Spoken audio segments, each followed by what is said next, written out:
Hello. Good morning, gorgeous. Yeah, yeah. Hi, everybody. Oh, I'm and with I my should gays. bring up chat. It's gay Shit 1 and myself. gay 2. I forgot to bring up the chat. Hold on. Shit. Stop the stream. So, Stop it right now. all right, we're gonna go on break. We'll see you guys in a bit.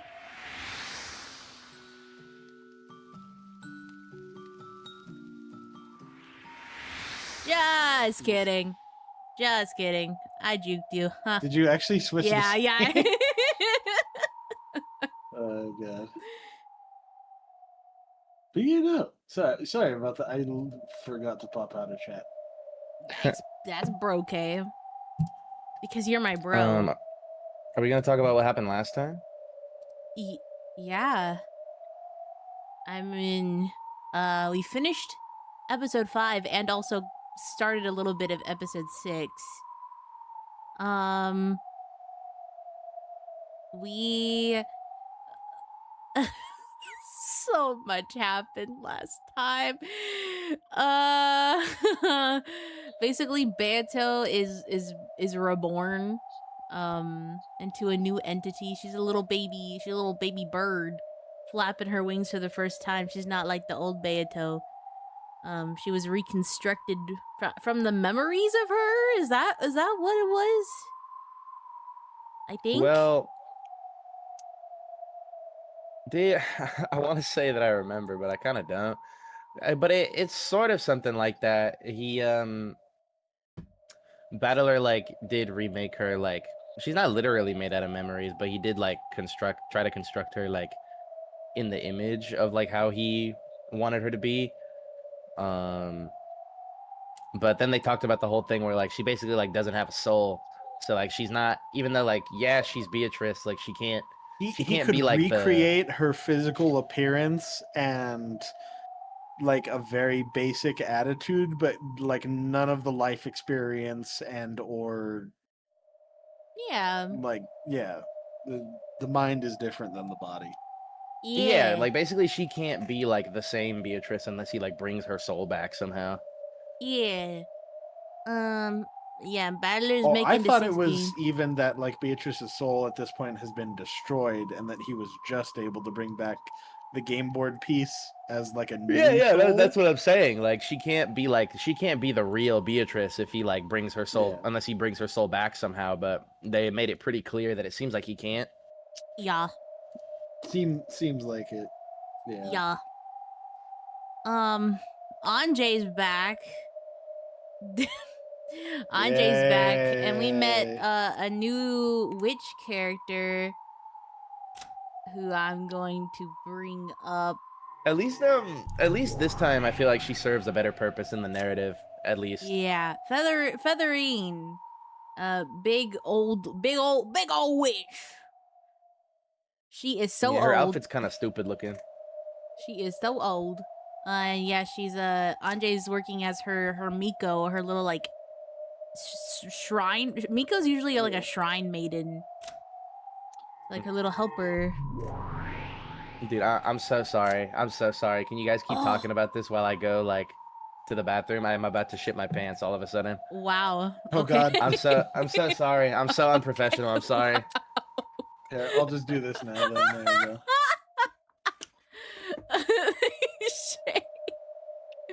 That's so funny. Battler is in all capital letters now. The endless sorcerer and the final game master. He is the ruler of the game board and the territory lord. Oh my goodness. Yeah, and then yeah, a new witch who was revived from the rules. Oh yeah. She was revived from the rules.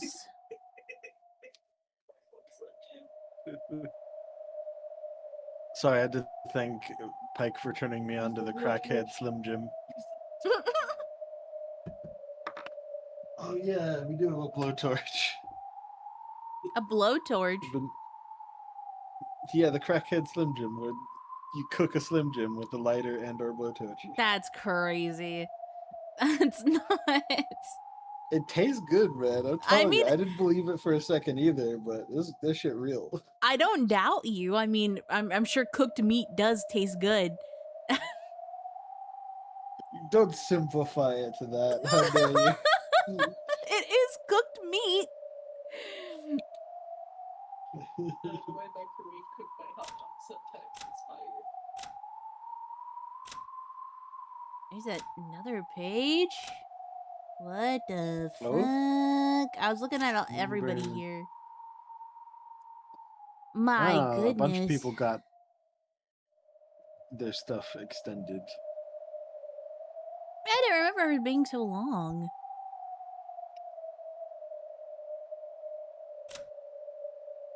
I do remember that her father, yeah, he broke the freaking rules and was executed.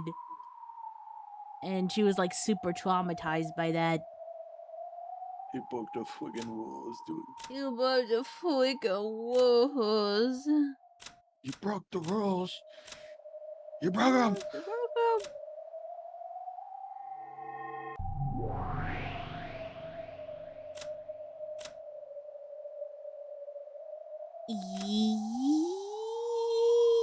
Yeah. The horseshoe-shaped object floating around her head is a memory aid device. Did you know that? Huh. She is so old. Okay. That is Grandma Witch, dude. Interesting.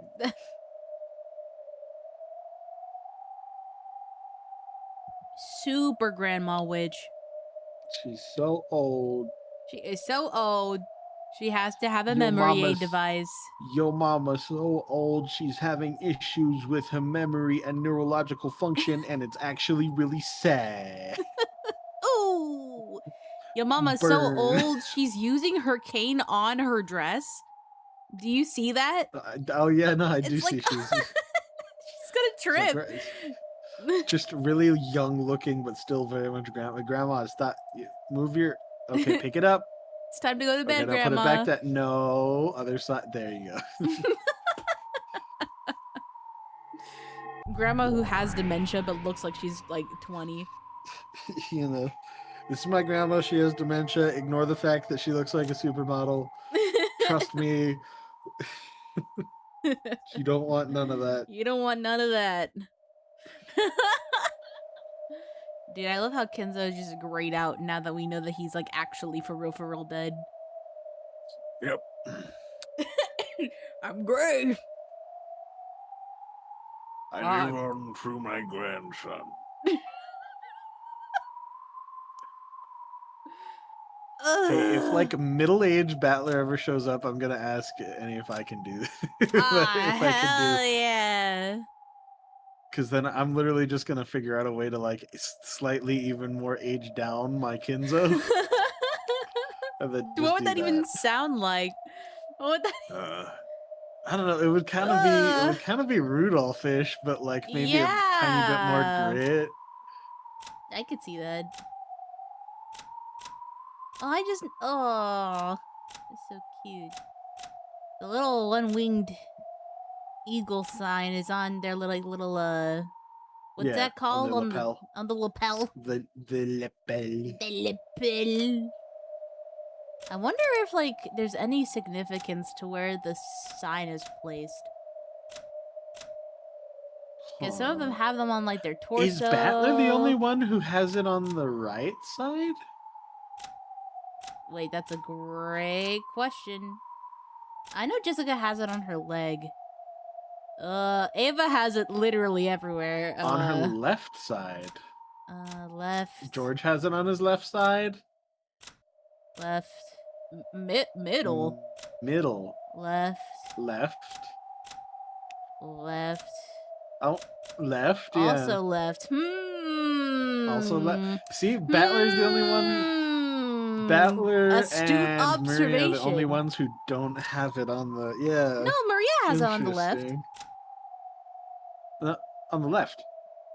Yeah, he has it on the right. Or sorry, no.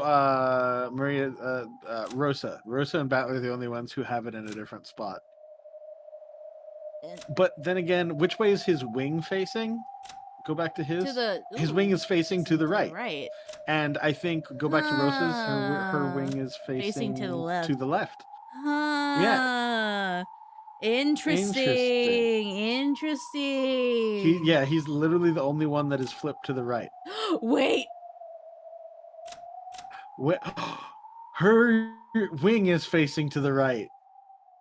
Chalking it down on another for the Shannon theory.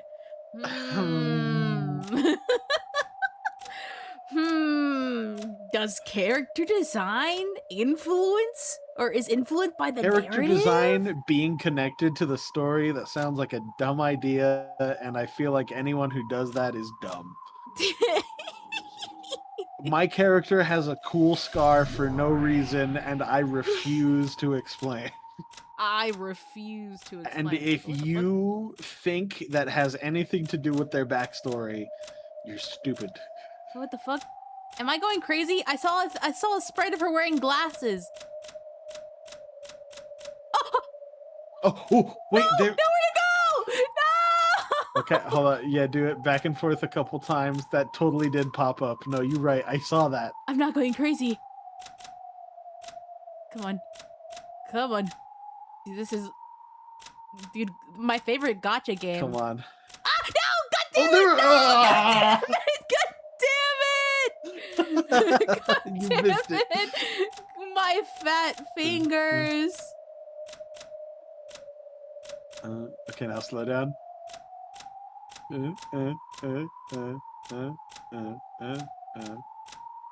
Oh my god.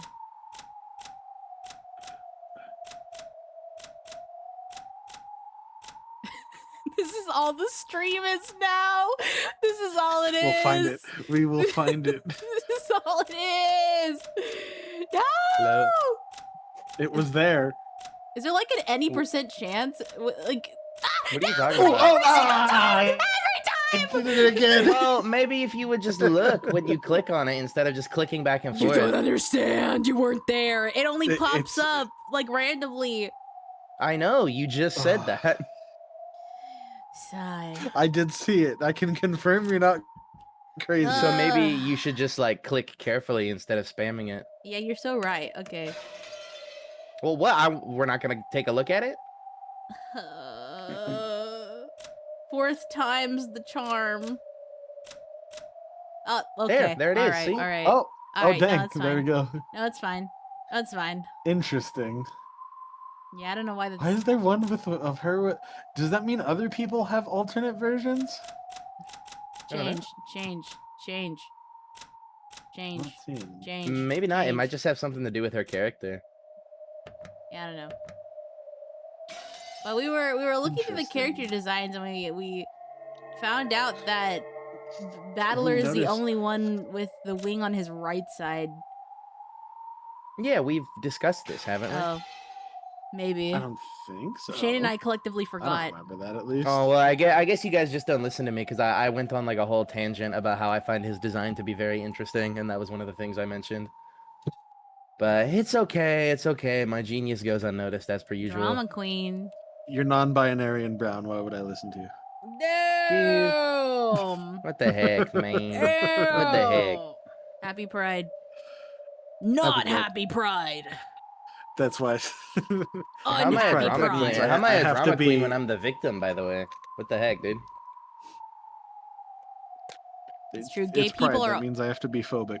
Yeah, gay people In are always general. right. Gotta balance it out. Gay people have never done anything wrong ever. Mm-mm. Nope. Balance in all things. No.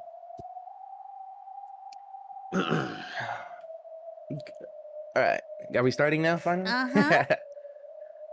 Yeah. Okay. So, it was what? Because we haven't actually started the game, right? They were just yapping before they start. Yep. Yeah, Okay. yeah, no, they're all like oohing and awing about how is he able to do what he's done. Yeah. Yeah. What do you think, Beato? How's the 6th game I've made?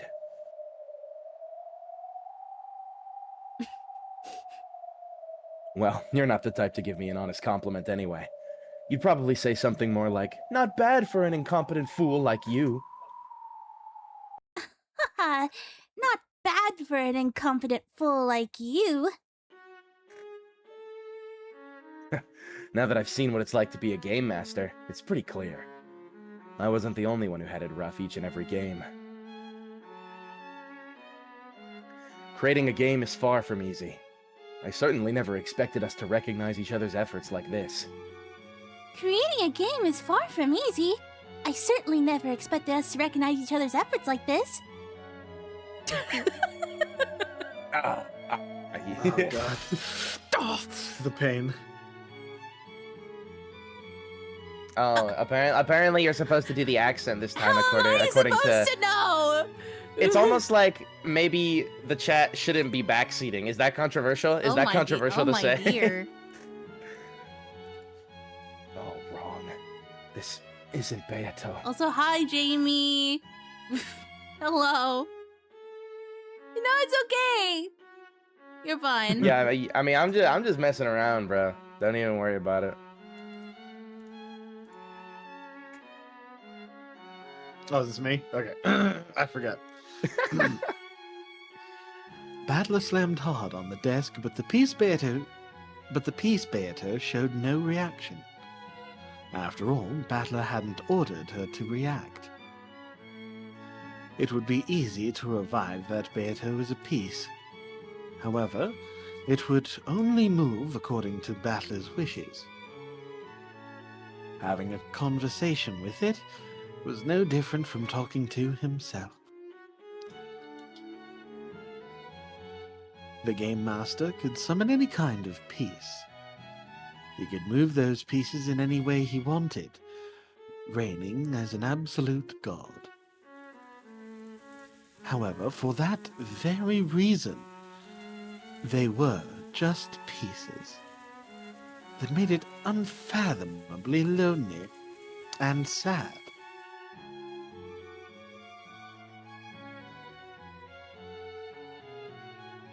You created many kinds of furniture, as well as several tales in the past. When I saw that, I was sure you were having a great time doing it. But that's all Uh, wrong. You were unbelievably lonely. It must have been such a relief for you, having an opponent like me who could actually go against you. Yep, I'm painfully aware of that now. That weird, polite Beato really was you, wasn't she? The way you were 1,000 years ago. And yet, she's a different person. The way she looks just like you is what I really can't get over. Oh, did he? Oh, I think I understand why Jamie said it, because he summoned the peace her. Well, the whole thing that was tripping me out was that, like, I don't understand why she would have, like, literally a different sounding voice. Like, obviously she has different mannerisms, but it's making me concerned about, like, some type of spoiler somehow. Because it makes me think that it's, like, a different character. I feel like I'm being psyoped. I can't stand it. However, she isn't a piece, so she can go against my will. That Beato is much more alive than a piece like you. I get that. But it's all wrong! That isn't you! She's a completely separate person, like a long-lost little sister or something. And that's why I just can't accept her!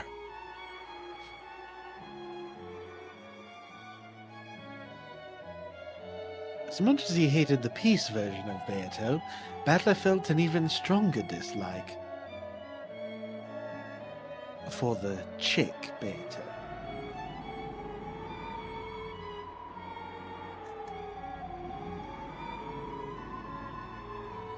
Sorry, I'm kind of adjusting volume on my end so it's not coming through my headphones. There we go.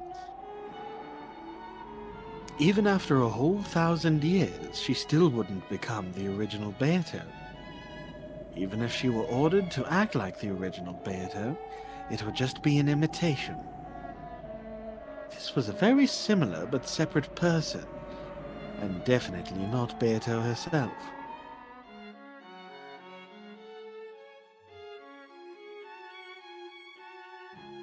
Okay, I think this is Battler, right? Surely. Yeah, that's what I was thinking. So, in the previous game, Beato really did disappear for all eternity.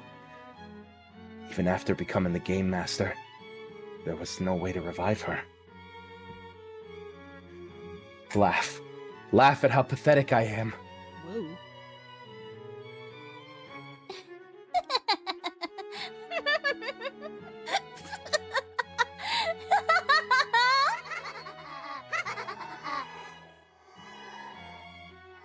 Just give it a rest already. You're just an illusion who won't laugh unless I order it. And who can't even continue to laugh unless I keep on ordering it. Just disappear! Oh. Oh. Oh my dear. Oh, the background silhouette is now him. Yeah. Yeah, dude.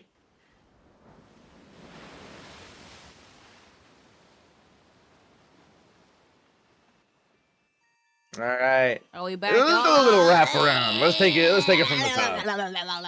Let's take it And from the top. he just Gary Sues himself like hardcore. Like, oh, that's definitely gotta be what's happening, right? Like, he's gonna do the same shit Erica did, and he's just gonna be like the master detective, right? Oh yeah. He's like, and I didn't puke on the boat this time. And I didn't get sick, yeah. and everybody was really proud of me. Everyone else was sick, actually. I was the only Yeah. one who wasn't. And I was like, guys, get it together. God. Oh my god. Guys, come on. Guys, stop, you're embarrassing me. You know, in this retelling, he's Ryan Reynolds. On Rokenjima this day, or rather, this round, was the same as any other. The typhoon would be coming very soon. The sky was still overcast, but the clouds were moving quickly. So I wonder what genre Battler's gonna cook up. Well, I'm sure it's still gonna be a mystery. Maybe. Like, it's been like a mystery every single time. It's just that, like, it's more like they use the mystery genre to like parody like existing stories. You know what I mean? Mm. Because like they've done Sherlock Holmes, they've done like Cinderella, but like it's still a Yeah. mystery. You know, it's just parodying those specific stories, or more like paying homage, I guess, not parody. Mm. The only thing on Natsuhi's mind was the plan to cover up Kinzo's absence again this year. Continuity. Krause appeared to have suffered a stomachache from the stress and was sleeping in his room. Tummy ache. Yo, Oh, it's boat guy. it's that guy. I love him. Yarr. Jessica and Kumasawa had left in a boat to go shopping and greet the incoming relatives on Nijima. The servants had been busy since the early morning preparing for the family conference, the greatest event of the year. Shannon and Canon were rushing to get the guest house ready.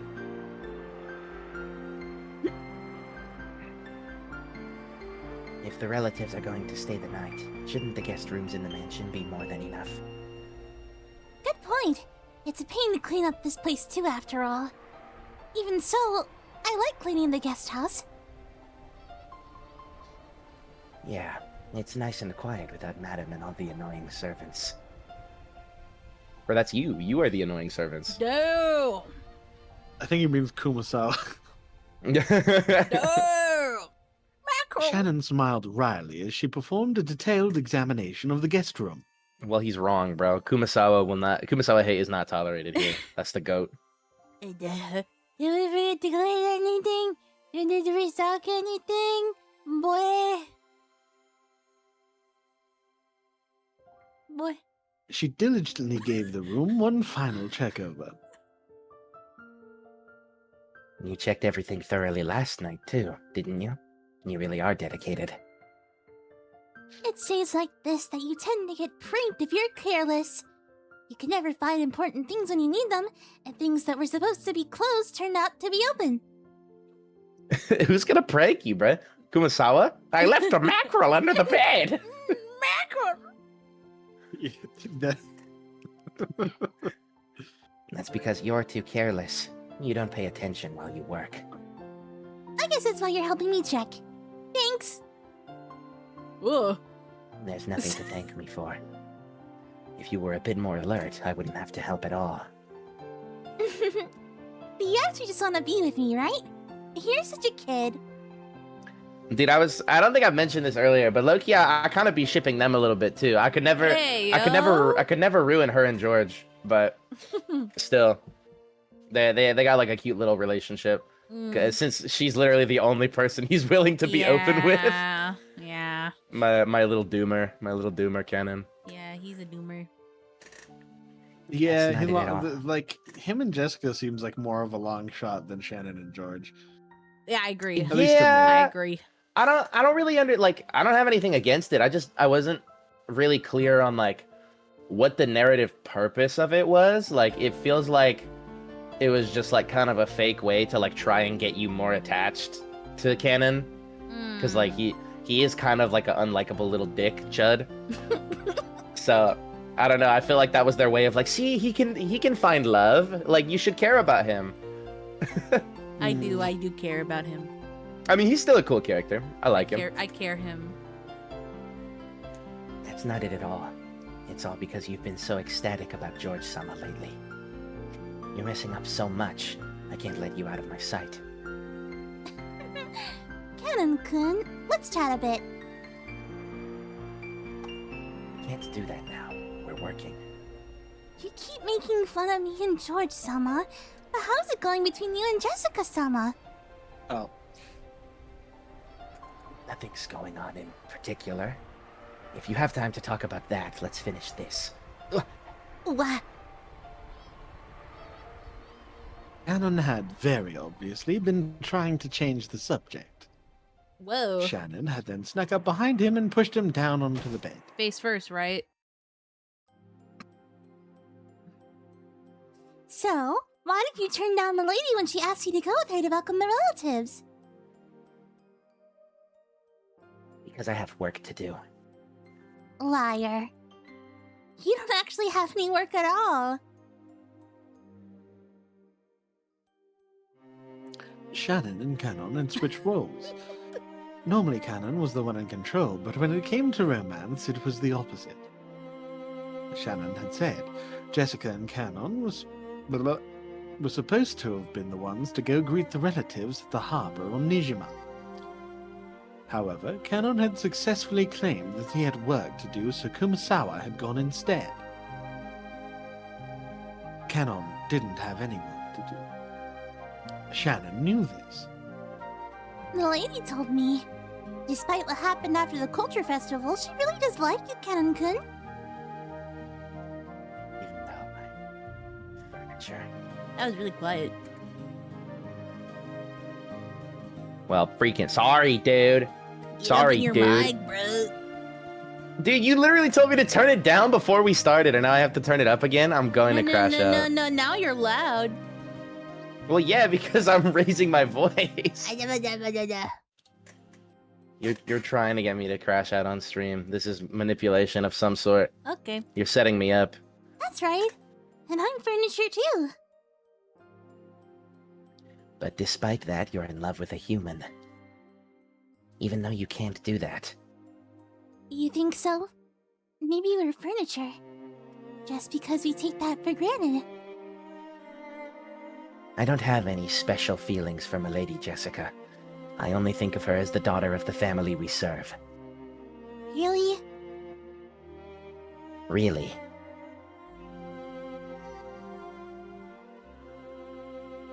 What?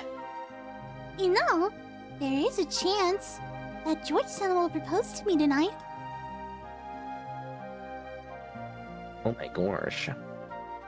Shannon I never wore saw an that incredibly coming. peaceful smile on her face, but Canon could tell that there was no way she'd let him change the subject. Canon realized she must have made him help out here in the guest house in order to talk to him about this, and he clicked his tongue softly. You really think you can marry a human, even though you're furniture? I think I can. It won't work. Why not?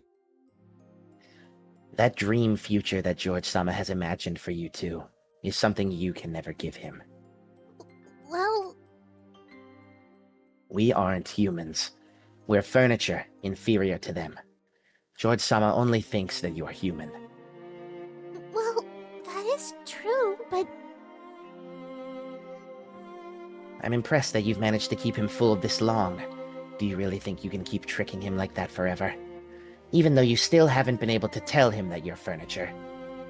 being furniture or being human has nothing to do with this. I believe that George-sama will accept everything about me. And yet you don't have the courage to check and make sure. You know what? I think I'll accept his proposal. As Shannon looked up at the ceiling, she spoke of the imagined future that she and George would create. Though some anxiety over the future appeared on her face, so did the joy of knowing what it was like to live with love. As Cameron watched this vivid dream he was being shown, he knew that none of his words would reach Shannon anymore. You can just do what you want. Once you said you'll do something, you can be incredibly stubborn. Yep. I want to live life my own way. I like to stop being afraid over who's furniture and who's a human. Interesting that we start off with them. Are we ever gonna find out, like, what the whole furniture thing is about anyway, bro? I'm Or are we- hoping we learn this episode.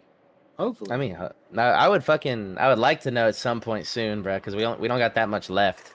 I mean, we got a couple chapters, but because it's like, are they literally like synthetic humans that Kinzo made in a lab, like they theorized, They or is become it just chairs. like an allegory and they're actually magic?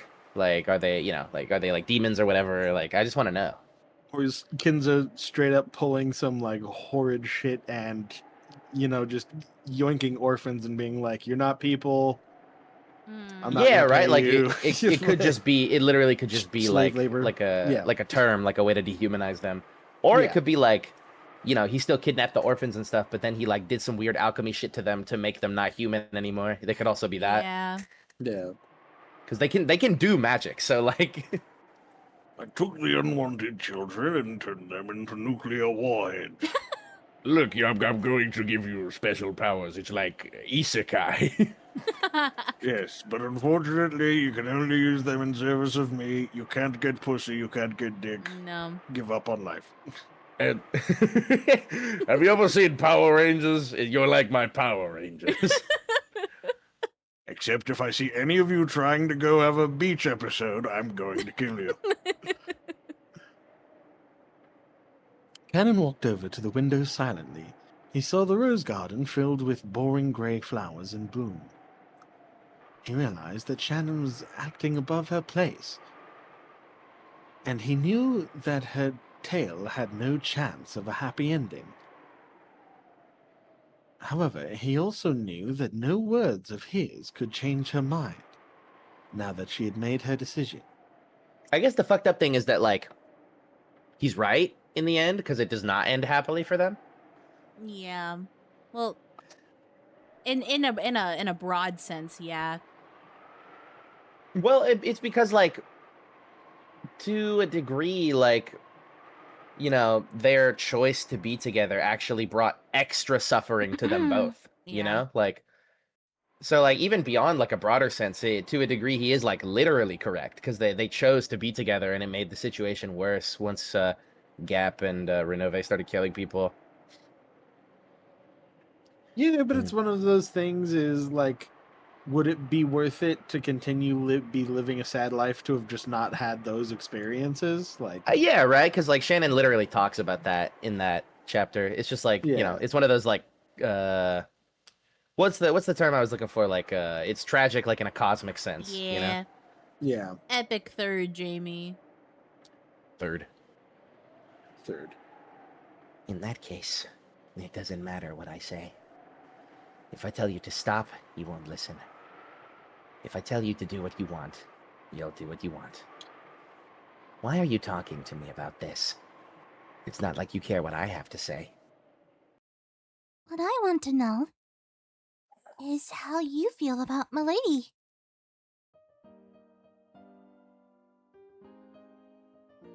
I have nothing to do with the two of you. Do you really feel absolutely nothing for Milady? No, I don't, as I keep telling you. Liar. What makes you think it's a lie? I can tell. I'm your Nissan, aren't I? You don't know. You can't know what I'm feeling. I do. I know everything about you, Kenan-kun. If you really do know, then why did you ask? Your head and your heart are completely filled by George-sama, aren't they? And it's that sincerity of yours that I love. That's why I'm rooting for you in the only way I can. Otherwise, even I... Even I?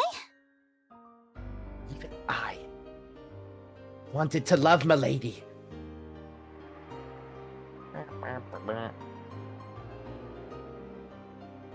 And then finally turned to face her, honestly and openly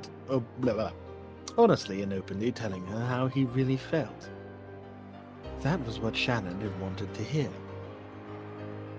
And after hearing that, she pressed Canon even further to reveal his true feelings. You can't leave it at that. I won't let you. Then what should I do? What do you want me to say? Don't try to dodge by saying I wanted to love her. All you need to do is honestly tell me what you really feel. Milady is too dazzling for me. The way she lives is dazzling, like the sun. That's why I love her. I was so happy when Milady stretched out her hand and asked me to walk with her. No, I still am happy. You love her, don't you? Yes, I do.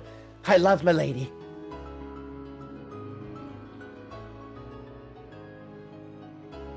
Finally, Canon confessed his feelings in their entirety. In fact, by saying it aloud, he finally understood how he truly felt. As passionate tears welled up in his eyes, Canon finally accepted it and realized the true meaning of therapy. He couldn't stop the tears from dripping down his face. Both of us are exactly the same. Locked up on Rokkenjima and living without any hope at all. And yet, the lady was able to light her own path and create her own fate. She was so dazzling that I envied her. I felt as though if I could be with her, I could find my true self instead of being the pitiful person I am now. When you turned down Milady's confession, were you sad? I was! I never realized that a lie you make to yourself could be so sad, so painful, so excruciating. And I couldn't forgive myself for hurting Milady with that lie. I believed that I didn't have what it takes to ever fall in love again. But that wasn't true. Do you know what's needed to fall in love? It's something you can't get from anyone but yourself. Being furniture or not has nothing to do with it. If you decide for yourself that it won't work out, then it won't. You mustn't leap to such rigid conclusions. That's why I, overambitious furniture that I am, gave myself what's needed to fall in love. So you have it too, Canon-kun. What it takes to fall in love? Yes. If you won't give it to yourself, I'll give it to you. Thank you. I feel as though I can finally Oh, see the sea. I don't say that. Wow. Hey. Guys, remember that? Callback. Yeah. That was indeed a callback. I'm certain of it. George-sama will propose to me tonight. Also, by the previous definition of furniture, doesn't that mean that, like, if they really were, they wouldn't have the ability to feel the feelings they're feeling? So the fact that they are means they're not, right? I didn't know. Well, yeah, And I if- mean, like, potentially, because, like, I mean, we it have depends on how Genji you to- interpret it, I we have- guess. We have Genji to look to, I guess, since he is the first furniture. Does I mean- Genji feel? He feels Well, things. I mean, yeah, he can. We've seen it every now and then, but it's like, yeah, I feel like it depends on how you interpret it, because that's like a pretty I don't literal think Genji interpretation. has ever scaled to any sort of autonomy. like, Uh, maybe Well, at least not comparable to once? canon and Yeah. He has Well, I mean, always followed recently- someone else's orders. yeah, sure, but like, is that what we're talking about? Because it's not defined by like autonomy, right? Yeah, it was just defined by like Emotion. when we talking about capability he's of never emotion. made a selfish he does choice, have that. I don't think. Yeah. Yeah, sure. But both of Shannon and Canon have made plenty of Mhm. selfish choices. Yeah, but I what I'm saying is I don't even think that's like I don't even think that's meant to be taken literally. Like the whole like we are furniture, we can't do this, we can't do that, because like that was what Canon's whole arc was about, was that like that's what he tells himself because that's what he was taught. Those are like the rules that they have to follow as furniture. It's not something they're literally Well, incapable of. What I'm trying to do is use those context clues to gauge whether or not the furniture thing is a real thing or slavery. My Well, yeah, my that's what theory- I'm saying. Like, that's why I'm leaning towards the latter, because like you mentioned Genji, and like even if he like the reason he's like the perfect example is because like he could like act autonomously if he wanted to. Because I was gonna mention when stuff happens to Kinzo, he's mentioned like feeling some form of sadness, right? But he still follows all the rules that are set in place for furniture perfectly because he cares so much about satisfying his master, right? I feel like my theory is that maybe since Genji is quite literally the oldest like living furniture that we know of, I think that he's like actual furniture. Like he was built from the ground up by Kinzo, and the Shannon and Kennen were are actual people brought up to be furniture. You know what I'm saying? Well then what is Genji if he's not a human? I don't know. That's just a theory, a game theory. Interesting. Yeah. When he does, I will accept. I intend to leave this island and start a new life in our new world.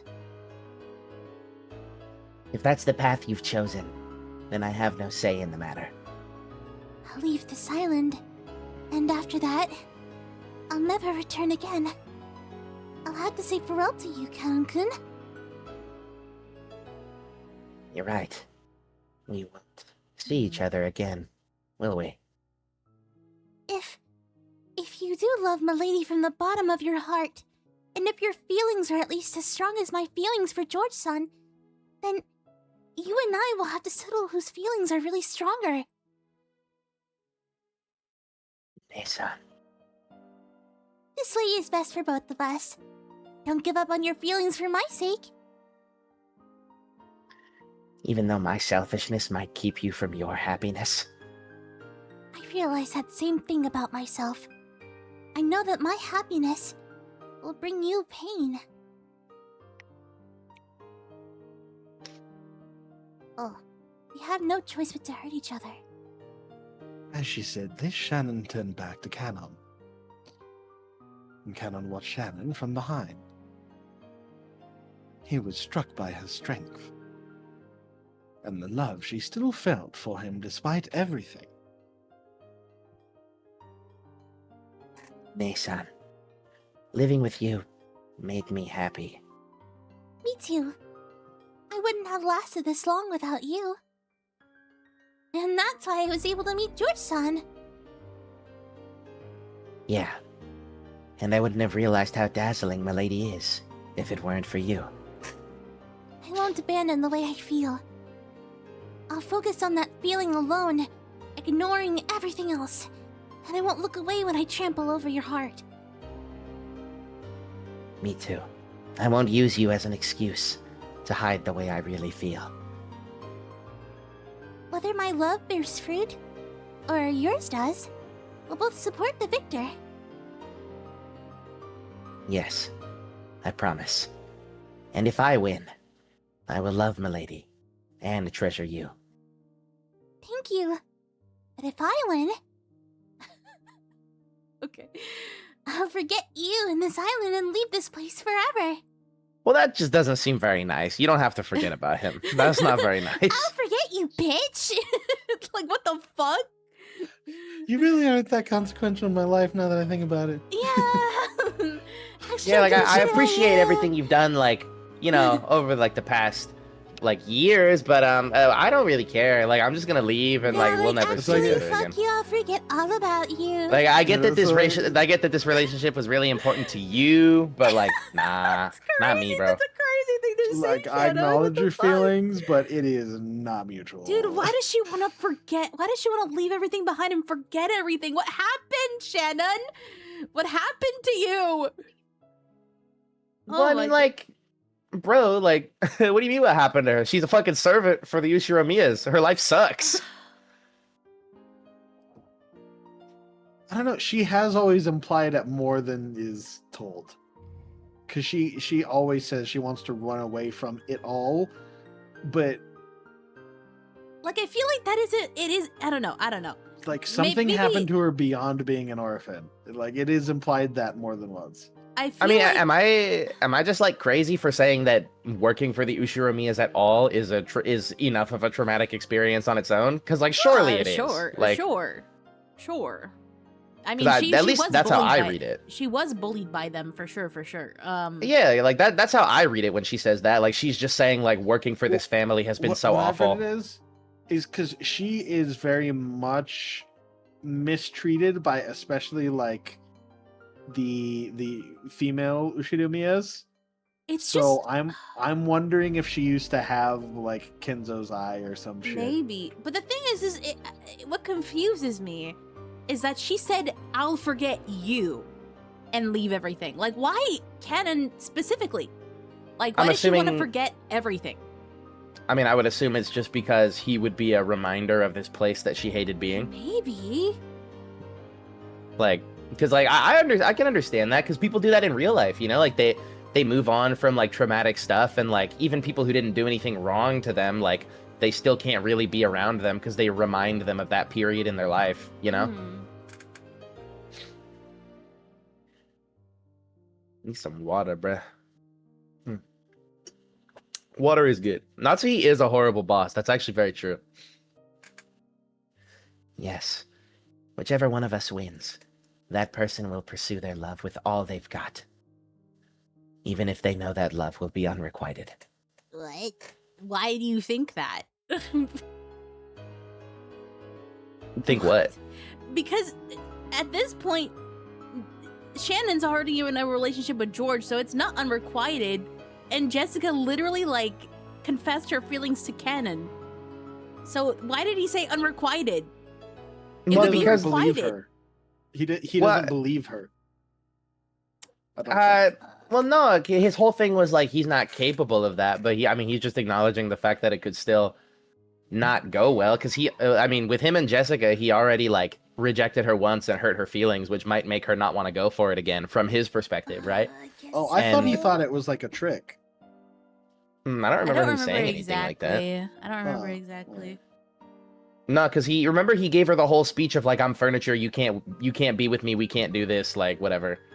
And then with Shannon, it's like when he's talking about unrequited, he's talking about like, you know, the idea that like maybe George is not gonna propose because she doesn't know for sure. She said he might. Yeah, I guess so. Okay. Yes. After all, by now. Whoa. All right. 1, 2, 3. We We are are not not furniture. Wow, that sucked. Wow. Actually, well, the last part sounded pretty good. If I worked for Natsuhi, I would jump off the baby chucking cliff. Yeah, I mean, what are you gonna do at that point, right? You're stuck on the island, like. Well, welcome then to Rokenjima. Something's different this time. What the fuck? Wowie. Something's different this time. Yeah, bro, it's Battler Town. Went to Battler Town, said everybody knew who you was. Yeah, no, I'm just trying to think of in the 80s, was there any sort of like workers' rights thing in Japan, or would they have just laughed at you if you're like, they're abusing us, help? Well, I mean, I mean, they're rich, it's literally so they could cover up Rokkenjima's anything. also literally disconnected from the Yeah. outside world. Like there's no outgoing phone line, and they all live there, so they could Well, I mean, even if there were like human They rights come in laws or like workers' contact rights. with people who don't live there, so like they've been able to get out a message for help somehow. I don't know.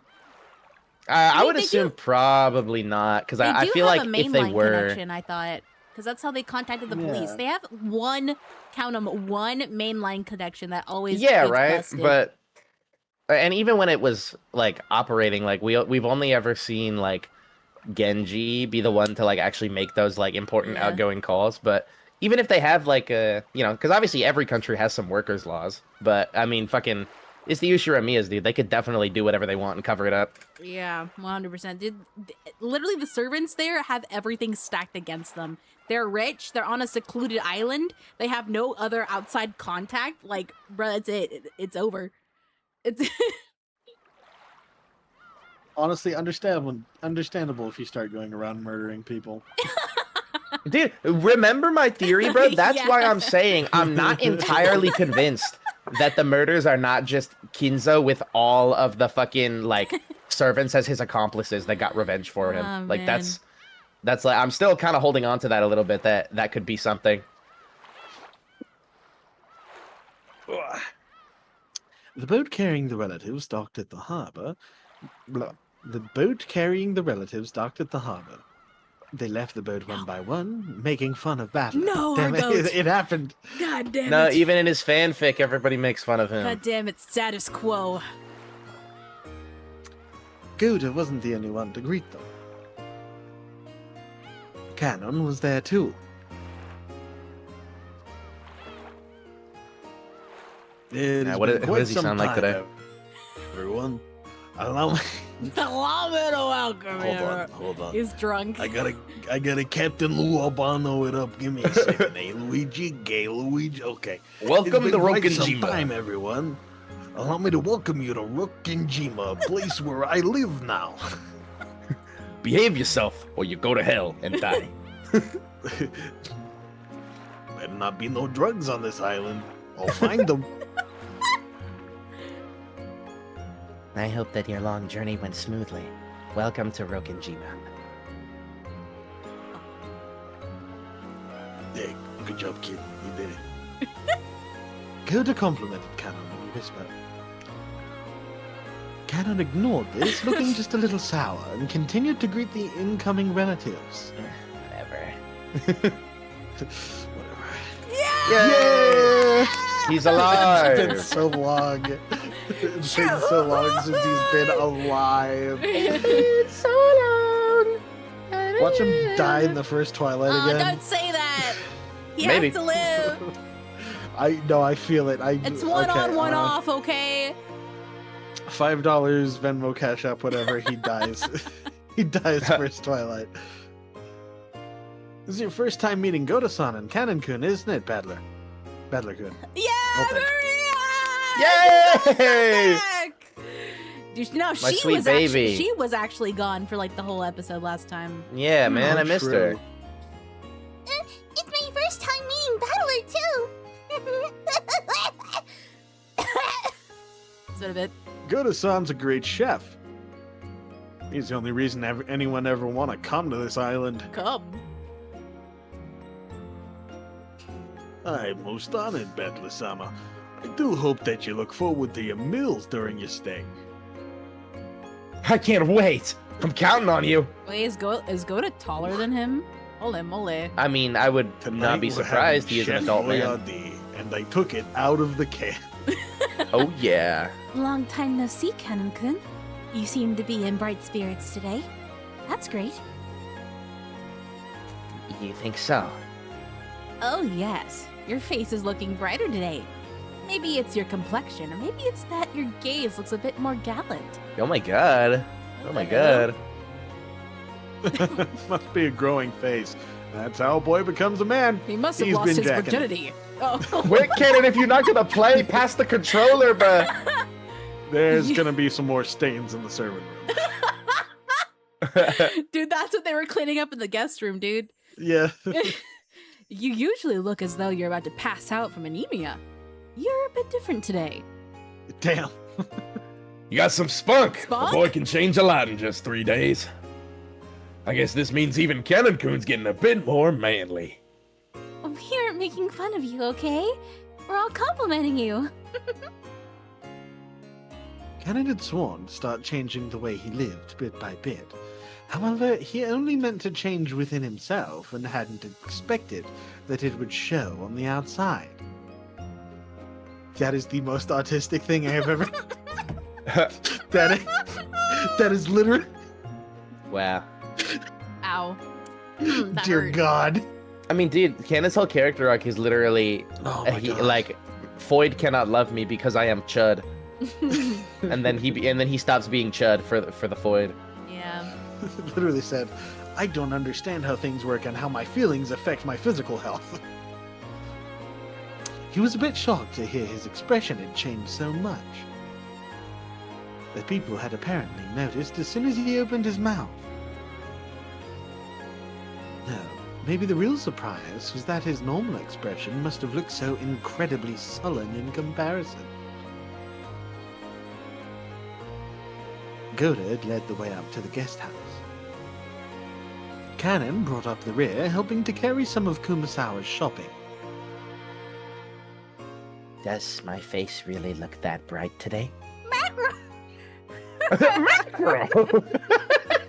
Mackerel. That's all she can say in her old age. The dementia has started. It looks that way to me as well. Did something good happen? Really the mackerel. I hate open eyes Kumasawa Yeah. still. It's so Oh funny, God, bro. I never even thought about. Yeah, no, that doesn't look right. It's it's so funny. Even Kumasawa was saying it.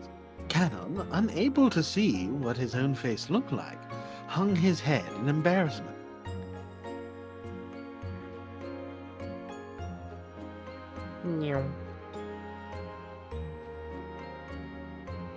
When they reached the rose garden, they could see the others streaming into the guest house.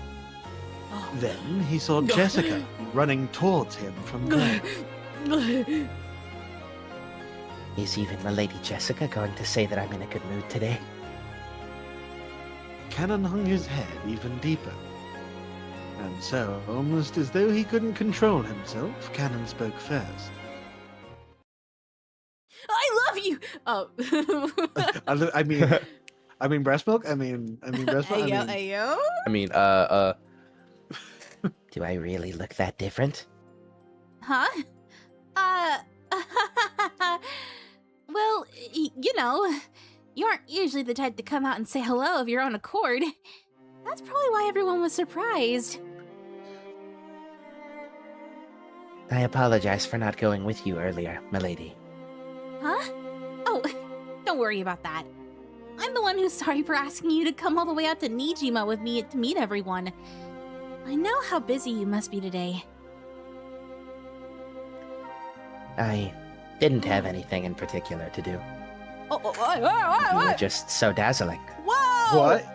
So dazzling that I couldn't bear to be with you. Battler's writing his fanfic. I was just weak. He was like, Cannon was a self-insert. I have to make him better. I'm gonna have to. He was like, he looked at the past and he was like, bro, come on, bro, you gotta nut up. Let me turn you from Chud to Chad. Jessica faltered, uncertain what Cannon was talking about. However, she realized that this was something too important to be laughed off. Oh, we know this is a Battler written one if the females are suddenly written a lot less intelligent. That's OG. See how many of the men survive this one. Oh my god. Dude, I hope Rosa is the first to die then. You would. Did something happen, Kennen-kun? Cannon says she's going to get married.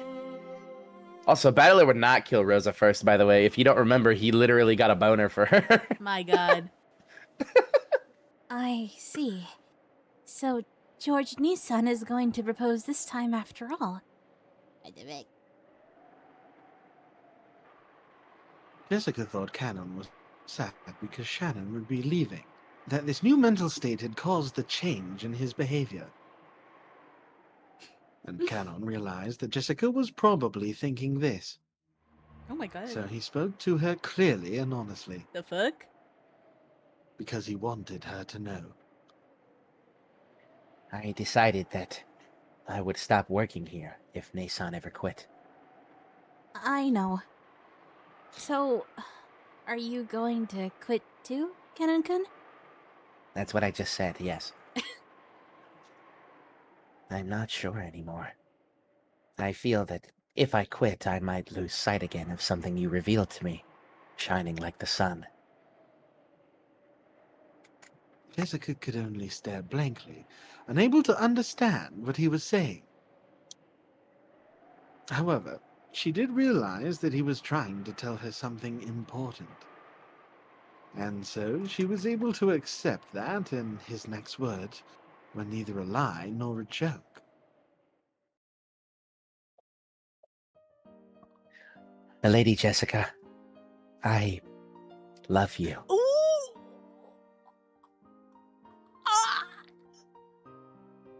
Well, Yippee! What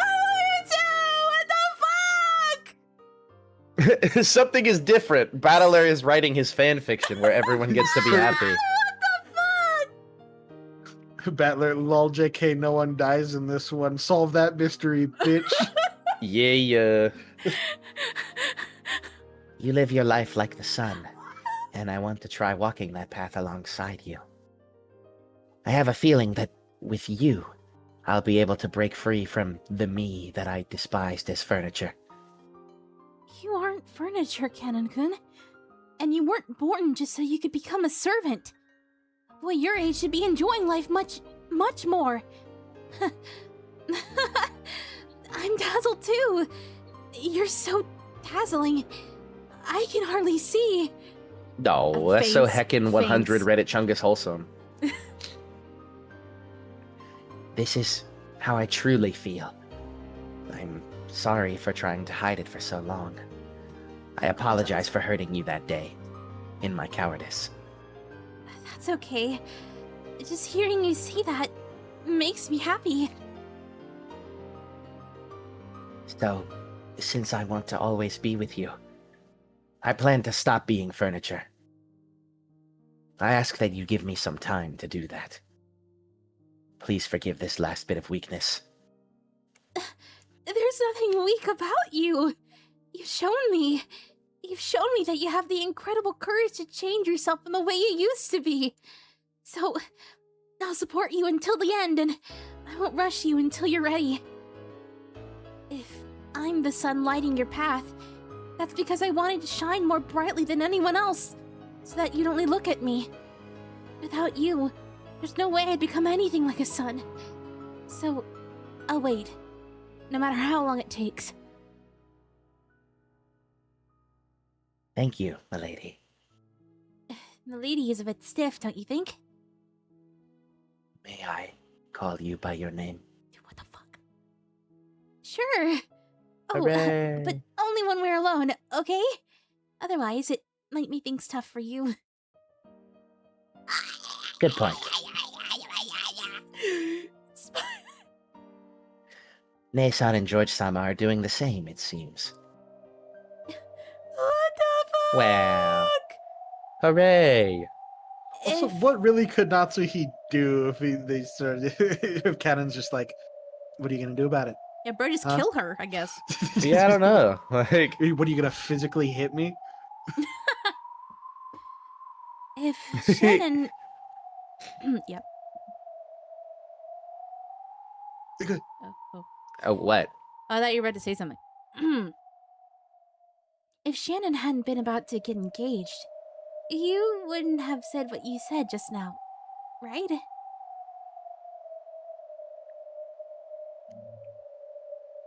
Cannon hung his head, at a loss for words for some time, but it was true. If Shannon hadn't told him about the engagement, he probably wouldn't have been having this conversation at this moment. Yes. Because of that, I was able to think long and hard. Ah, come on. You heard about Shannon and you wanted to see what love felt like yourself, right? Yes. That's a pretty straight answer. Well, when I watched those two, I was pretty jealous myself.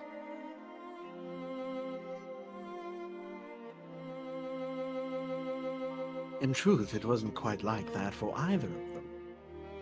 They'd been shown the courage needed to speak up and tell the one you love how you feel. That's what pushed both Cannon and Jessica forward. So, what should I call you? Jessica works fine. Just saying it like that would be a bit embarrassing. So cat mouth. Well, then you can use Sun, at least at first. Why not try it out? Come on. Jessica-san. Wow, hooray. Good. That'll do for now. And I'd like to Crying call like a you by bitch. your name, Kanan-kun. You have a real name besides Kanan, don't you? I'll bet it has the character in it like Kanan does. What could it be? Whoa! Oh, the character must have been for ah.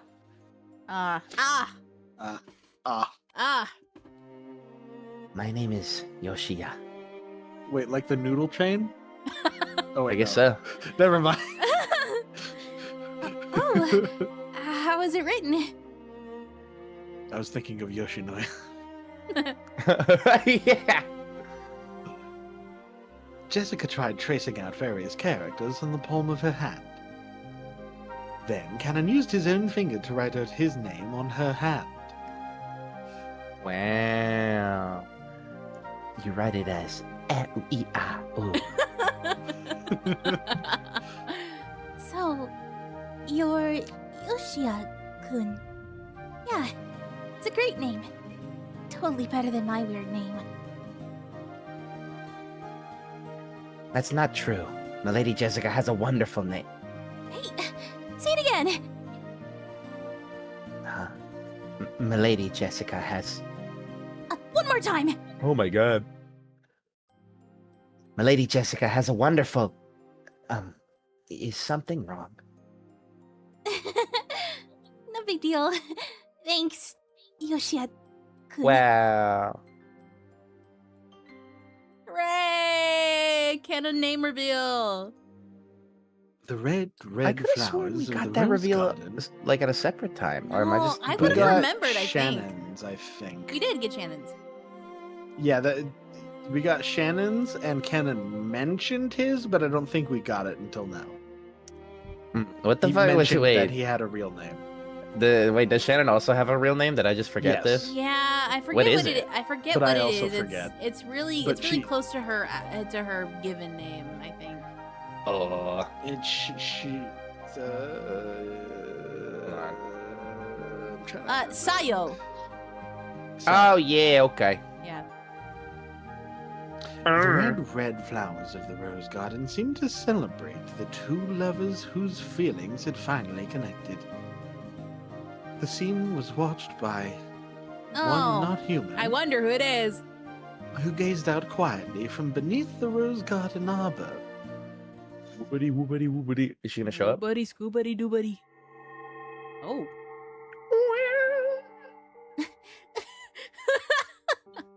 Why are you crying? Why are you crying?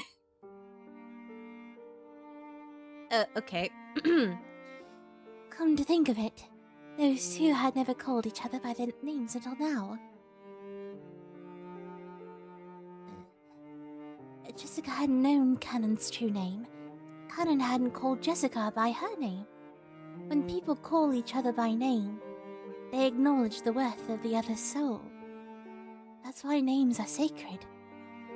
When you've been given permission to say someone's name, it means they've acknowledged his soul. Is that why Father wants me to call him, oh god, by his name? No, that's probably wrong. When Father sees me, it reminds him of that other me, the past me. And I'm sure that that me called Father by name.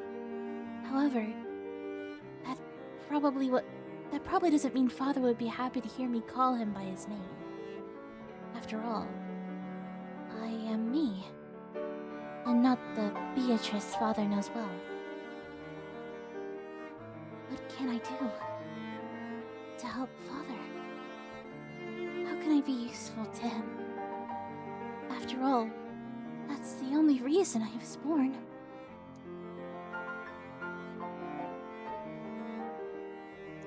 Hanging her head, Beatrice sat all alone in the Golden Lands arbor next to the rose garden. And she was watched by the Witch of Theatre-going and her Miko as they sat across from each other.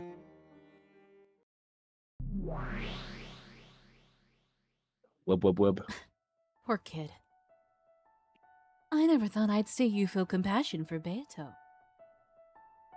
It'd be too cruel to call this Beato and the former Beato the same person. They're completely different people. It may be that, by the rules, this Beato is the Beato. However, saying that would be horribly unfair to her.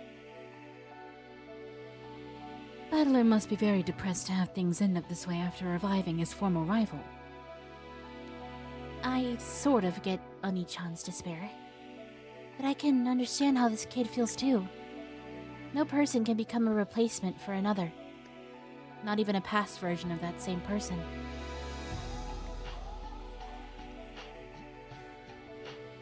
Compared to the young boy and girl who had found new versions of themselves by calling each other their true names, this witch looked very feeble.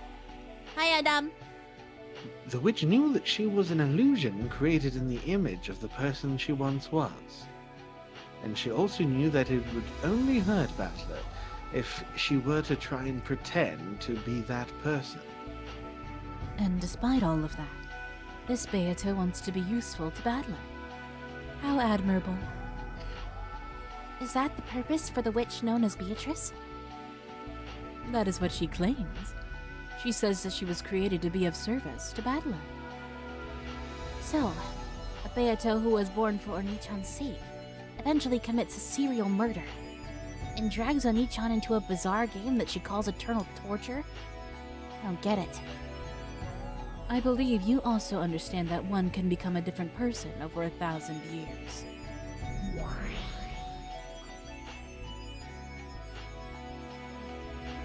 I feel like... Go ahead. I was reading. No, go ahead. What's your thought? Yeah. I feel like the puzzle pieces are kind of connecting a little bit, because I get what they're talking about, because, like...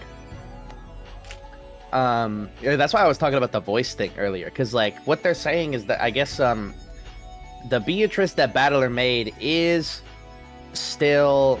It's still her, but, like, they're saying... The reason they're saying it's not, like, you know, she's a different person is because, like, she's like that original... She is literally, like, the same as that original, like, homunculus version of Beatrice that Kinzo made, like, on Kuwadorian, and he, like, kept her, like, sealed away in private. Like, Battler basically just made another one of those. Yeah. So that's what they're talking about with, like, she could become the real Beatrice. Literally homunculus. Mhm. Oh god, it's literally is more time as a flat circle shit, huh? Wow. Yeah. So I think it's meant to, like, draw that parallel between Battler and Kinzo, that, like, they've both kind of fallen down the same pathway, because there's been what? There's been 4 Beatrices, right? Yeah. Whether the cycle is metaphorical or literal is yet to be seen. Yeah, because there was the original Beatrice that Kinzo supposedly met randomly, and then she became the family alchemist. And then after he lost her, he made the original homunculus Beatrice, who then turned into the Beatrice that Battler was like playing the game with, and that's number 3. And after she was gone, he now made a new homunculus Beatrice. So she's like the 4th one, basically.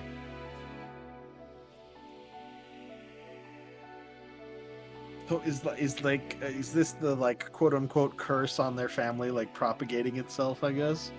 Perhaps. Maybe. I'm not entirely sure of what it means, but like I think I was right about her and Battler having some kind of like some kind of connection that is like unique between the two of them. Like nothing to do with Beatrice actually being like a separate character that we already know.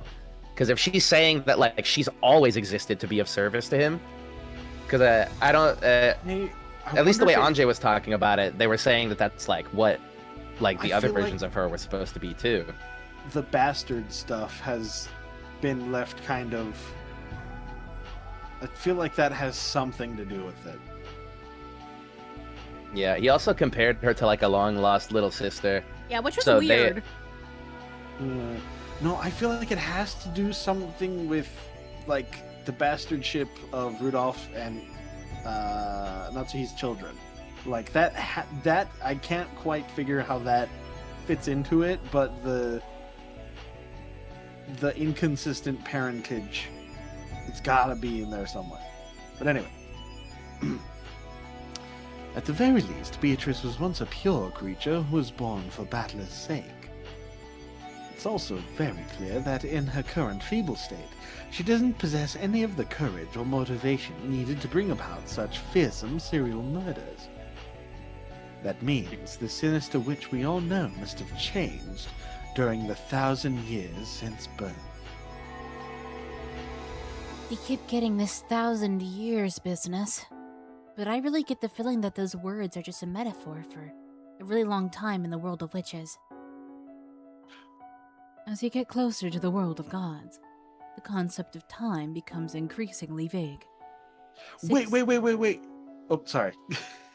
I 7. just had a brain. Because the thing 19 years ago or whatever that Battler, or the promise that Battler made. Right? Battler made to this Beatrice and previous Beatrice, who the one with the personality is later. This is the beginning of the timeline we're seeing now. I think.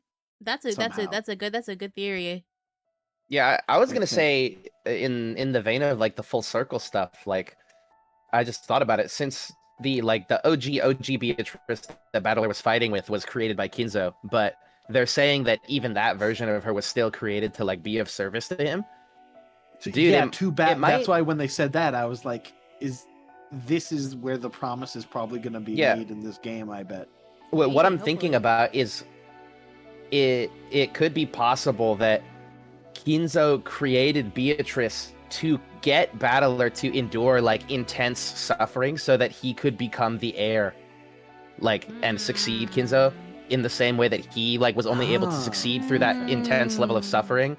Like maybe his promise was like he recreated his origin, like maybe maybe his promise was that I'm going to be the next heir, and he just forgot, and maybe that's why Beatrice is mad about it.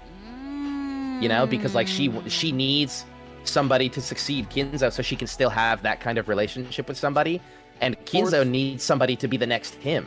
So maybe he promised them that, and then that's where this is going. Maybe that's why she's upset about it, is because he is maybe he promised her that he wouldn't become like Kinzo. You ever watched that could be an angle too, actually. You ever watch Dexter, Shane? No, I have not. Okay, do you at least know about like the big, like one of the big villains from Dexter, the Trinity Killer guy, who like basically his whole thing is like he's a serial murderer who like recreates the death of his family members by murdering other people in the same way as like a cope. Like I could totally imagine like Kinzo doing that sort of thing to Battler. Like it could be a mixture of the two. Maybe he promised Beatrice that he wouldn't become like Kinzo, but Kinzo is trying to make that happen, and maybe that's why Beatrice is mad at him. Good that could explain theories, her. nephews. Yeah, I mean, I think we'll have to get used to like. No, Things I are was gonna falling say, into, bro. into place, but I gotta get it out there. Well, yeah, we're at the part of the story where they're gonna start like directly revealing more information to us. So we're gonna have a lot of light bulb moments and a lot of talking, I think. So Yeah. 6 years can become 1,000, and 1,000 years can be nothing more than a quick nap. One can fit an eternity long enough to be deserving of the title 100-year-old witch in a mere 2 weeks.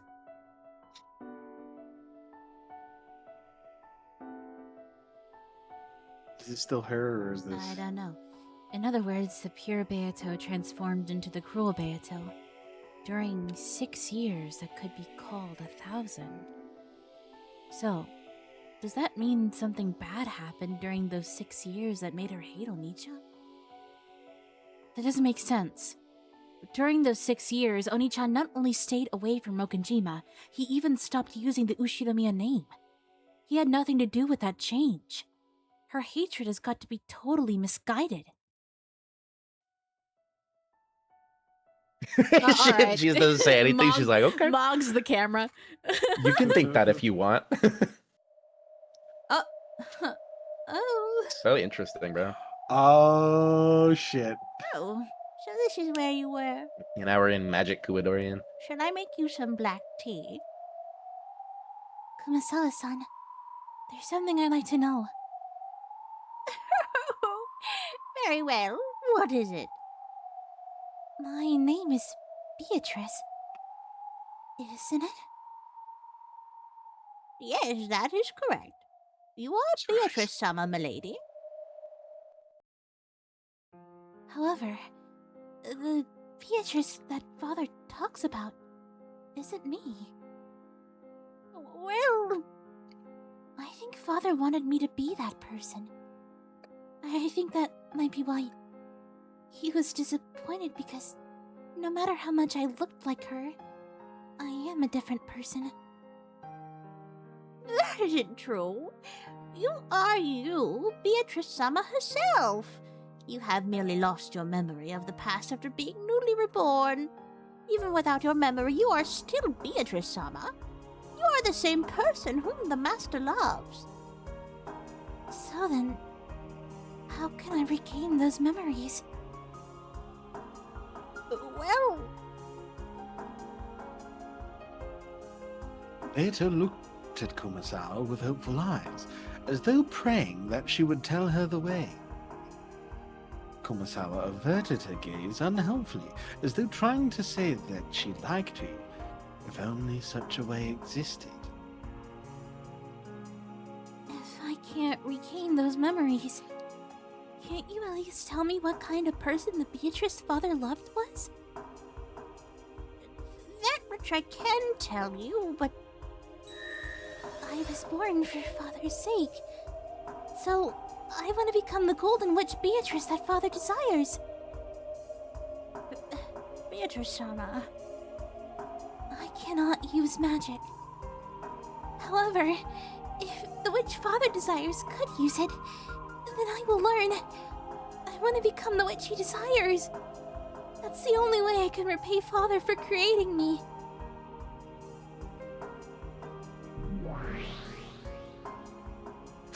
Like Kumasawa's face, but she's like, this shit is messed up. That's admirable. But that's 1,000 years gone wrong. She really is an incredible kid. A chick of a witch. Very interesting.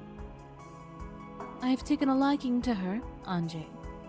I shall allow this chick to make use of my library. Let us open the door that leads back to the world of witches. So you're going to make her read aloud the stories about her previous self? Yes. I want to know too. Whoa. The creation story of the Golden Witch, Beatrice. See, it's important because they said it in bold. Yeah.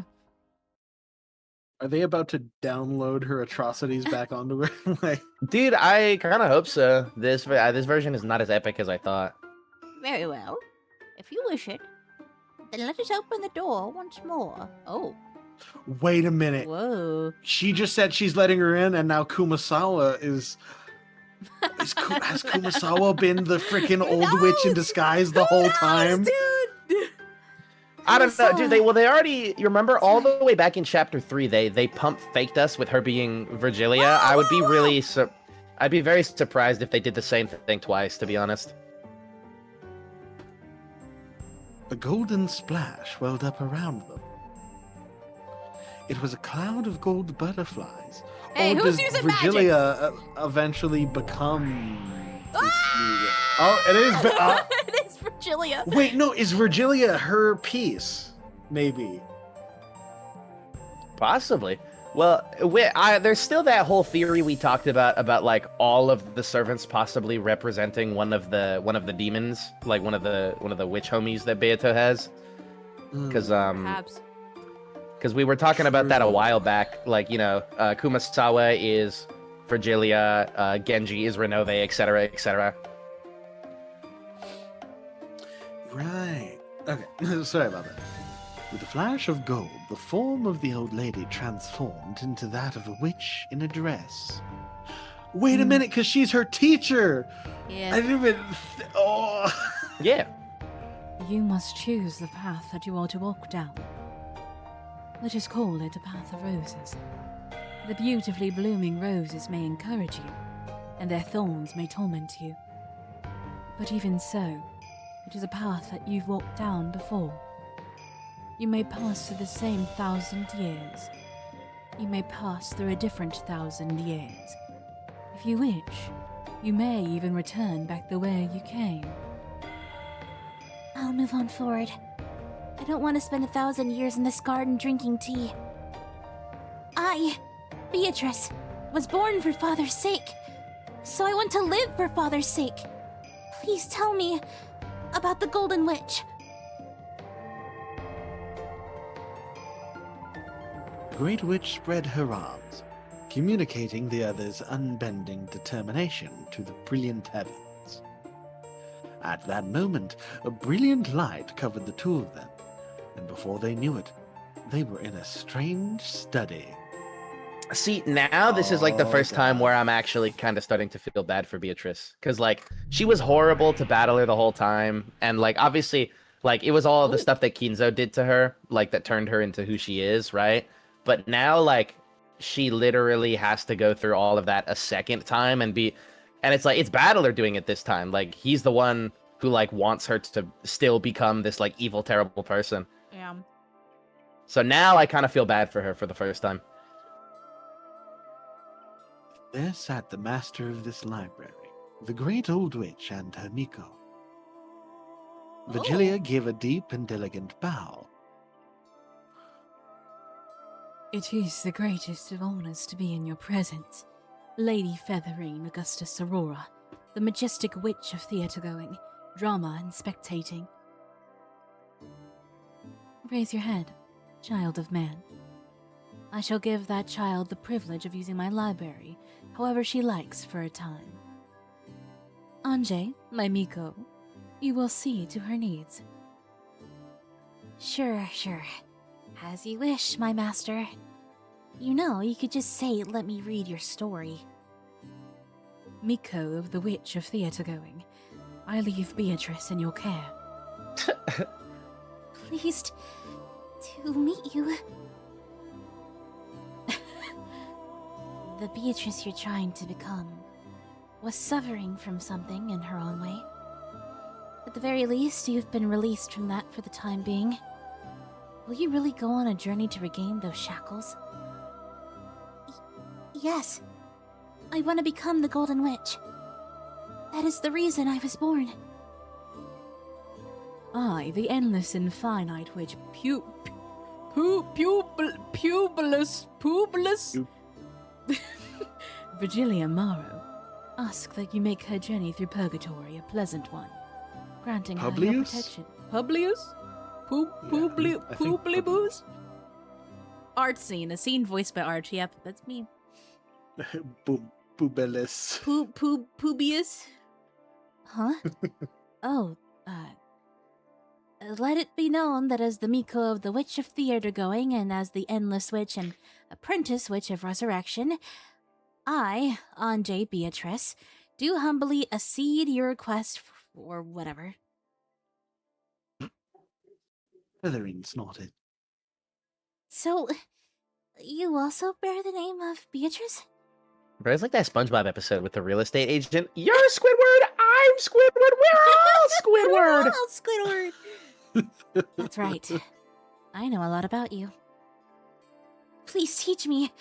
What kind of person was I? Sure. And I'll want you to teach me. Why did you become the person you were?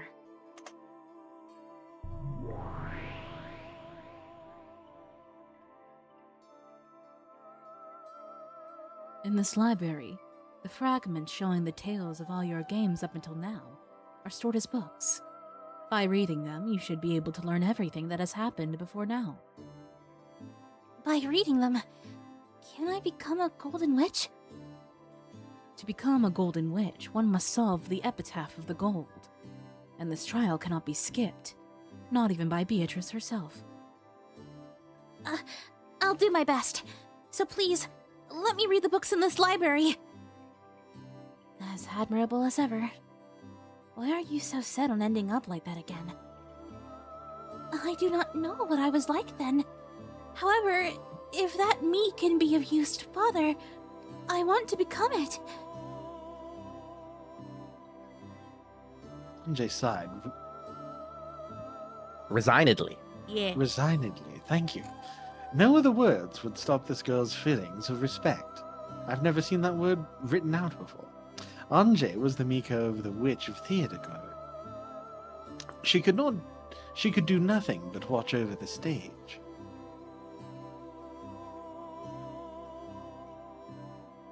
That's right, they weren't actually interfering with the play. This was just a bit of directing to shine the spotlight onto the tale of Beato's past.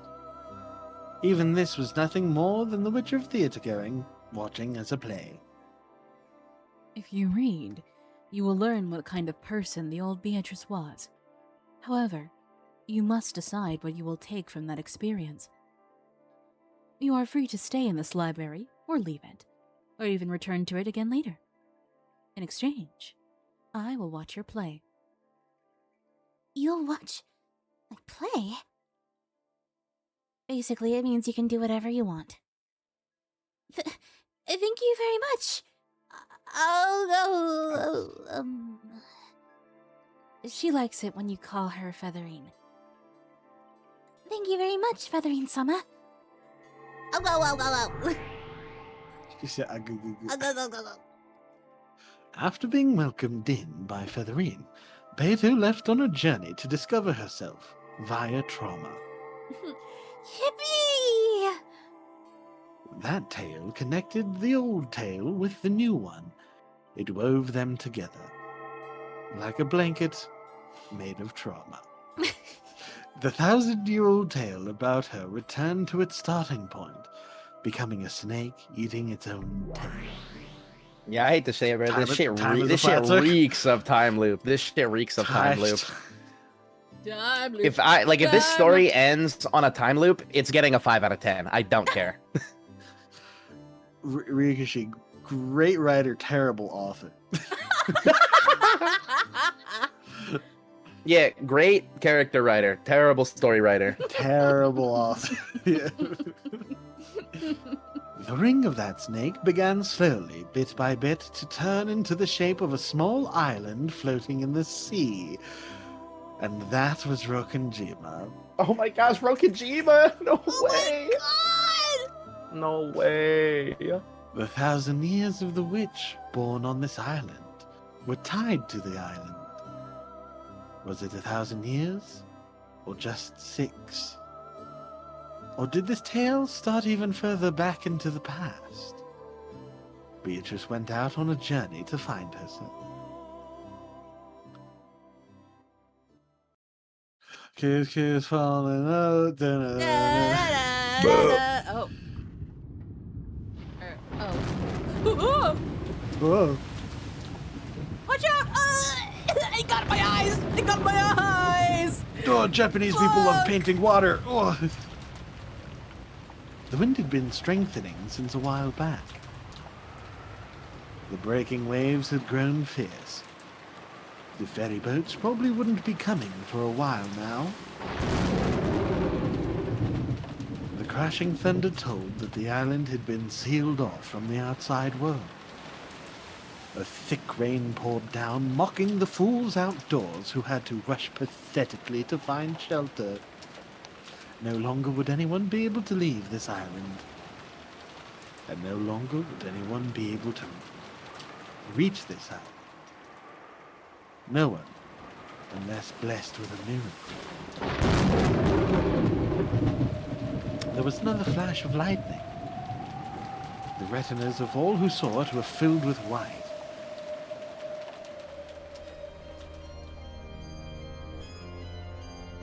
As that white faded away, an eerie shadow pulled itself up amidst the raging waters of the beach. Don't tell me. Oh God. Bear's actually the Loch Ness monster. No, I'm gonna guess it's Erica or some No, shit. yeah, this is 100% how their character introing Erica. Yeah, it's gotta be, for sure, by the way. As though suddenly remembering to do so, it coughed violently several times, filthily spitting out the seawater that had filled its stomach. She then tore apart the touch fastener of her life jacket and threw down the reason she had been able to float here without so much as a thank you.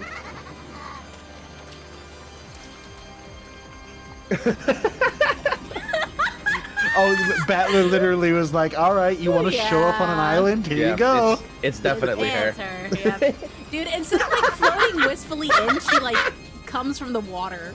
I'm crying. Yeah, dude. She literally washed up on the I know. beach. Yeah. Hey, no, I got to the island better because I had a I had had a a jet paddle ski. and a singular. Oh no! Whenever I did the joke about me showing up to warn everybody, I imagined myself on just like a very small inner tube with one oar. That's how I imagined it. Yeah. Oh, can I read my line without you interrupting me So this time? sorry. So sorry. Your Hold on, I'm Majesty, actually drinking water now. my lord. So sorry. Yeah, you should be. You should be. And if you're gonna keep dramatizing it, then we'll just sit here. Is this what you wanted? Is this good content? I don't know.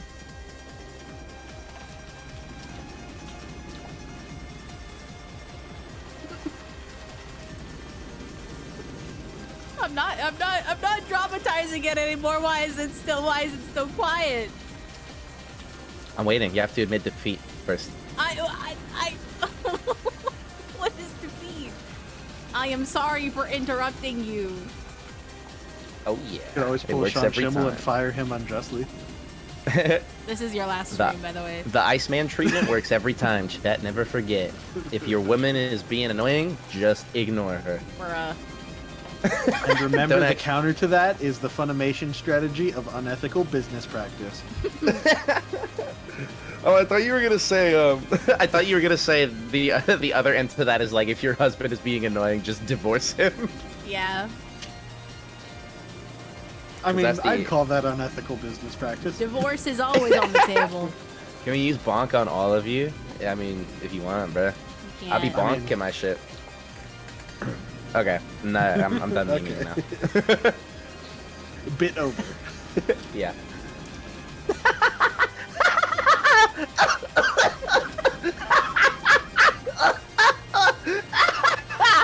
Welcomed in by a storm, same as always. Very good. Yes, come and entertain me, battler son. We're so back. Ew. I'll be raping intellectually. What the heck? Intellectually speaking, however. Intellectually. In That's Minecraft. what I said. In Minecraft. Intellectual Minecraft, yeah. What are you guys freaking out about? Jeez, liberals, it's called dark humor. Wib News Wills. of the drifter Furudo Erika quickly spread across Rokenjima. Oh. Erika had been welcomed in politely, and it was decided that she would be treated as a guest until the typhoon passed, in which case she would be treated as a trespasser. In the dining hall, Goda's wonderful dinner had ended, and everyone was relaxing and enjoying some after-dinner coffee and cheese, Gromit. Cheese. Wait, that sounds awesome. I want after dinner coffee and cheese. Apparently, Battler was a bit relieved. Okay, no, I'm not gonna do Wallace. Battler was a bit Dude. relieved that Area had come and turned into a good scapegoat. Dude, this might be crazy to say, but their farts must be nuts. I mean, why is that crazy to say? That's just true. They gotta be stinking that hoe up. Drove away some of the attention he'd been getting piled on him for finally coming back after 6 years.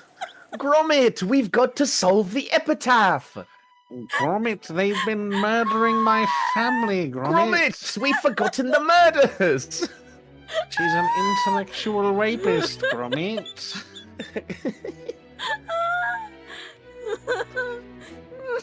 It's all useless. They put Beatrice in a doohickey. You must turn the chessboard. Gromit, we've forgotten to spin the chessboard. It hurts. I started laughing because of the farts, and then you made it keep going. And then like Gromit is in the corner. He's like, no. He's shaking his head like, no, no. Oh my god. In fact, she turned out to be very talkative. When the conversation turned to a sophisticated discussion of the mystery genre, even the adults were drawn in, I'm sure they were. She was apparently so well versed that even Nonjo, who had a vast knowledge of the subject, was impressed. Might be brain rotted or not paying attention. I thought someone was doing Baldi's basic voice. Wow. Hi, I'm Baldi. Yeah. Welcome to my school. All That's those awesome. beans on toast eaters sound the same to me. But, Anyway. it's true. It's true. They're kind of all the same. Let's be so for real. Oh, I gave up all my rights because I felt uncomfortable. Ooh. Oh, long live the queen! Long live the queen, eh? She's dead. No, there's a new queen now. No, it's the king It's- now. It's King Inbred Sausage Fingers. Oh, they have a king. Yeah. Have you seen the pictures of his fingers, dude? Ew, no, I don't want to see them either. His face looks normal, but then his misshapen, gross body is like, that's the incest. Mm-hmm. That's funny. Okay. Now I'm giggling. Good point. A strange family in a western mansion on an isolated island during a storm. Now that we have a detective stopping by to take shelter from the rain, we've got all the major factors lined up. Have no fear. No matter how difficult the crime, I will solve it. That's a detective's job. How reassuring. It almost sounds as though you want a bizarre crime to occur. I hope I don't have to play the part of the victim. I hope you do. Dear, you mustn't say such things. Of course. Yeah, I think I've the jinx. officially, pivoted to being Kraus Defender. Not gonna lie, he low key, everybody else is worse. Like, he has not done that much bad stuff. Like, aside from, like, I guess bullying his younger siblings, which was not cool. So you're Cross Defender. I'm George Defender. Well, I'm George Defender also, because he literally has done nothing. He I'm literally- Rudolph I'm Defender. He doesn't even need to be defended. I He didn't know, do anything I know, either. I know, Yeah, I all know. Rudolph did was be on All he did tape was with, have like, to. Actually, All he did was have scratch W Riz. that. Scratch that. I'm He's been Ava a Defender. douchebag, but that's I'm Ava Defender. For real, for real. I love that woman. Goddamn. she just needs to take lithium. Yeah, I mean, to be fair, Ava also didn't really do anything. I mean, she's just a bitch. Again, Yeah. she needs some But sort actually- of downer. She is also like #1 like needless accuser actually, which is pretty fucking stupid.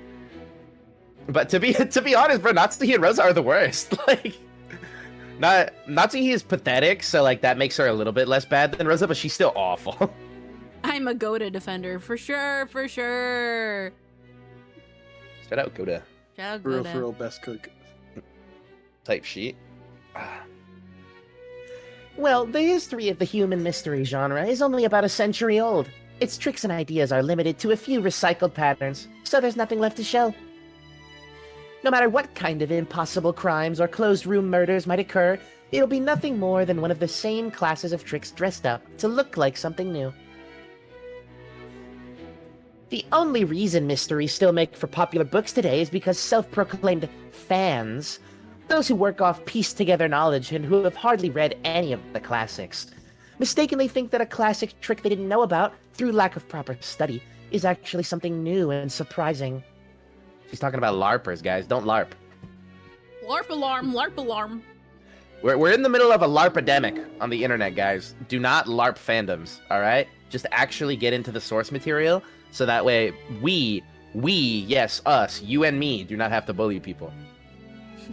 That's exactly. So if you're wearing the smiley face Nirvana t-shirt, take it off right now. Yep. Take it off or name every 5 band. songs. Name every Take it off band. for name 5. Either that or make a joke about Courtney Love. Everyone couldn't help but gape at this imposing claim. If an aged critic had said it, that would have been one thing. But to think that a young person like this could say it so boldly. Ah, fuck, I accidentally ripped my... Huh? What if I want to LARP so I can connect with people? See, that's the thing. You don't have to LARP. Because LARPing is when, like, it's like, LARPing is like the new word for being a poser, right? It's like acting like you're involved in the community and you know stuff about it, even though you don't. Like, you can just say, hey, I'm trying to get into this. I wanna learn about it. I wanna get into the community. Like, you don't have to pretend like you're already a part of it. Be a LARPer is to just go, oh, what do you recommend then? Yeah, right? Because if Like, you're that's- honest yeah. about the fact that you're new to the stuff, people will just accept you, you know? You know. But also, I don't like when people are like, "Oh, you don't even know this." It's like they're Yeah, that new shit's to gay. a thing. Yeah, no, don't be a dick. Yeah. Mystery is a genre that ended a half-century ago, at least as far as I'm concerned. However, thanks to countless ignorant fools, I get to play my part as a detective. By that argument, wouldn't it mean that romance was perfected back in Shakespeare's time, so everything after that isn't worth reading? Lover boy. Exactly. Oh. So if you just read Romeo and Juliet, it's the same as having understood all of romance. Oh yeah, for sure. That's ridiculous. It's not like there's any need to read more books than everyone else just for its own sake. But on the other hand, you can't be so satisfied with just a few stories like that. Sticking to classics of the past and never reading anything new is a sign of excessive nostalgia, don't you think? How is it like? Why is she min-maxing literature? What the fuck?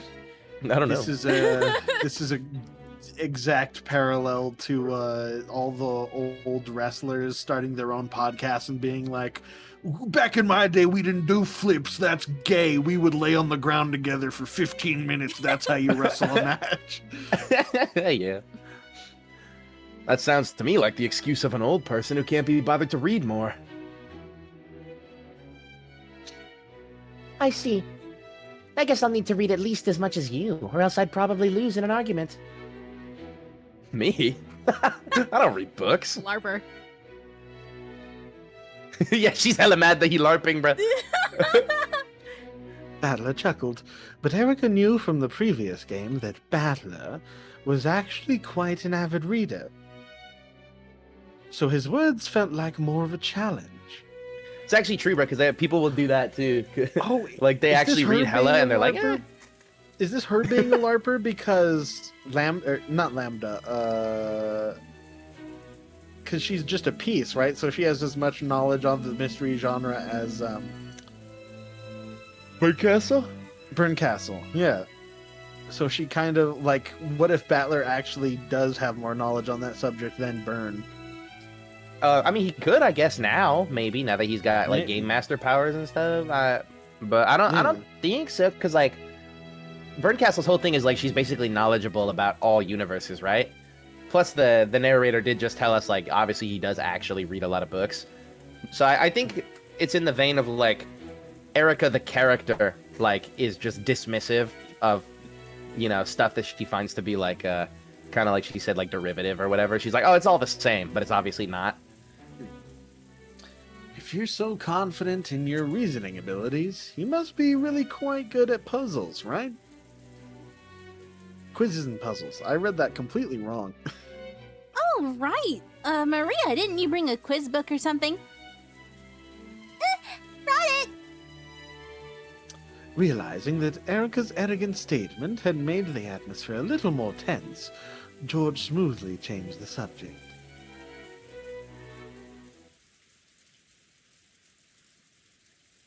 By now, it was more than clear that she wasn't the cute guest she had appeared to be.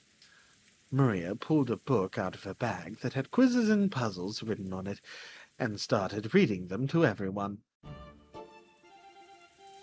It looked like it might turn into a peaceful quiz party, but of course, that isn't what happened. As a credit to all her big talk, Erica managed an impressive ratio of correct and immediate answers. She took complete control, and her bragging began to escalate more and more. George slightly regretted the choice he'd made when changing the subject. Let's go. They're actually annoyed of her. Let's go. Hell yeah.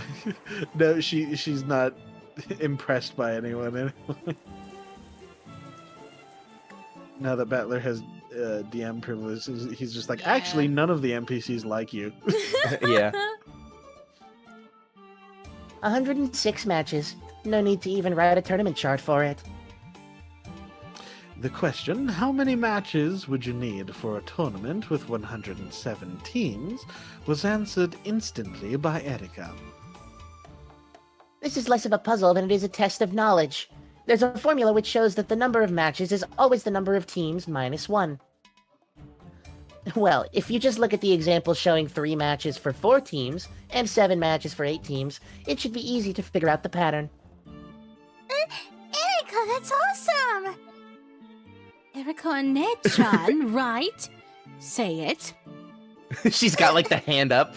Like Jabbing her with a steak knife under the table. Erica Oni-chan, that's awesome. Yay. really impressive. So, you don't call yourself a detective for nothing. I couldn't very well act the part of the detective if I was incapable of handling puzzles of this sort. Incredible. I'm sure you'll be able to become a real detective in the future.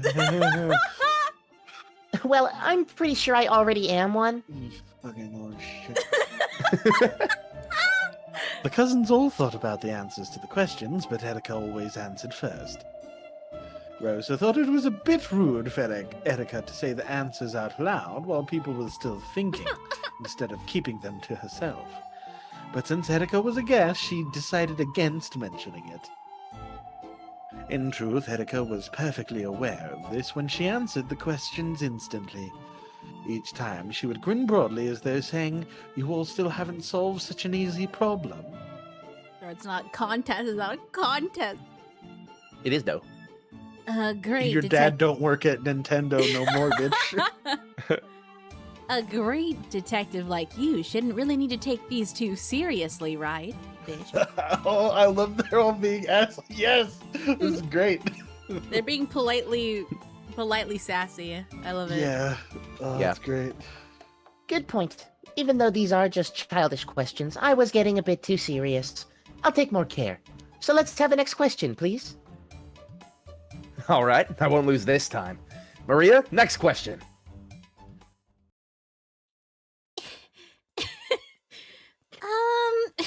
You have one large piece of cheese. Can I have cheeseburger? Happening. A single slice with a knife can split it into 2 parts. How many parts are there? Grommy. Grommet. The cheese. So- What is the lowest number of slices you can make it to cut into 8 parts? What the Oh. fuck? I know the answer too. What the? What the fuck? The hell is that? That's a new sprite. Male, male. My neck I know got the answer, really by the long. way. I know this one. But before we see the characters say, you guys know what the answer is? No. To make 8 slices? Yeah, like the least number of slices you could do to make 8 pieces of cheese. 4. Is it 5? No, it'd be 3. because you do the one slice that cuts it in half, right? And then you put the two halves next to each no, other to you're make right. 4, and then you stack the 4 vertically to make 8. I used that logic and then miscounted like an idiot. Oh, I'd be like that. That's what I said. But yeah. I was like, oh, I was on the right track. I'm just stupid. I was like, 1, 2, 3, 5. 1, 2, 3, 5. I did read the line. Yeah, dude, he read the line, dude. George, acting like the adult he was, set him a mood that would prevent people from answering right away, even if they knew the answer, in effect sending a warning to Erica to stop being such a presumptuous cunt. Wow. It seemed that Erica understood, and she averted her gaze, snorting derisively, because she is not used to getting criticism. To make 8 pieces, 4 slices would be enough, right? Why did I say the same answer as you? I'm gonna kill myself. That's dumb. What a bitch! What a bitch! It would hardly be famous impossible if that sometimes. was the answer. That's right, my stupid wife. These are usually set up so that a smaller number than you'd expect is the answer. But still, how exactly could it be done? Ah, got it. Got it. You can only do this because it's cheese. True. If you try to do it with a birthday cake, there'd be a huge fight. That's right. You might be able to do this with cheese, but you never cut a cake like this. Huh? Huh? All of you know the answer? Damn it, am I the only one who doesn't? Oh, I've got it. Yeah, you gotta think 3-dimensionally. Wait, even Jessica? I don't get it! What should I do? Is Battler making himself stupid? I know the answer. It's written right here. I don't know why that got me. You didn't know the answer until you looked, right? Get it, Battler-kun? I sure, I understand it as well. This is something you can do Cheese. because it is cheese.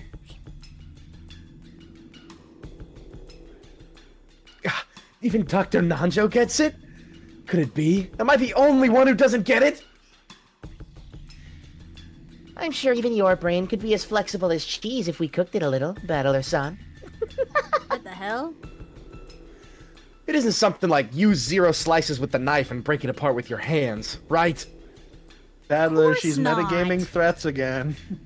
It's impossible to cut this cheese with anything other than a knife. Well, that's not true. You've clearly never seen Bruce Lee karate chop a block of cheese.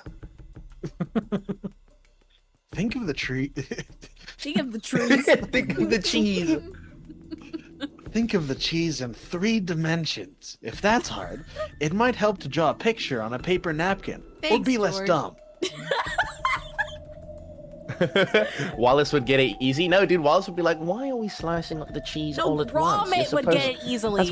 That's why we have a cheese knife. You're supposed to slice it in portions." Gromit is the brains, bruh. Yeah. Wallace would just be like, why are we splitting up the cheese? There's plenty for everyone. There's enough cheese for us all. So, we have one large piece of cheese, right?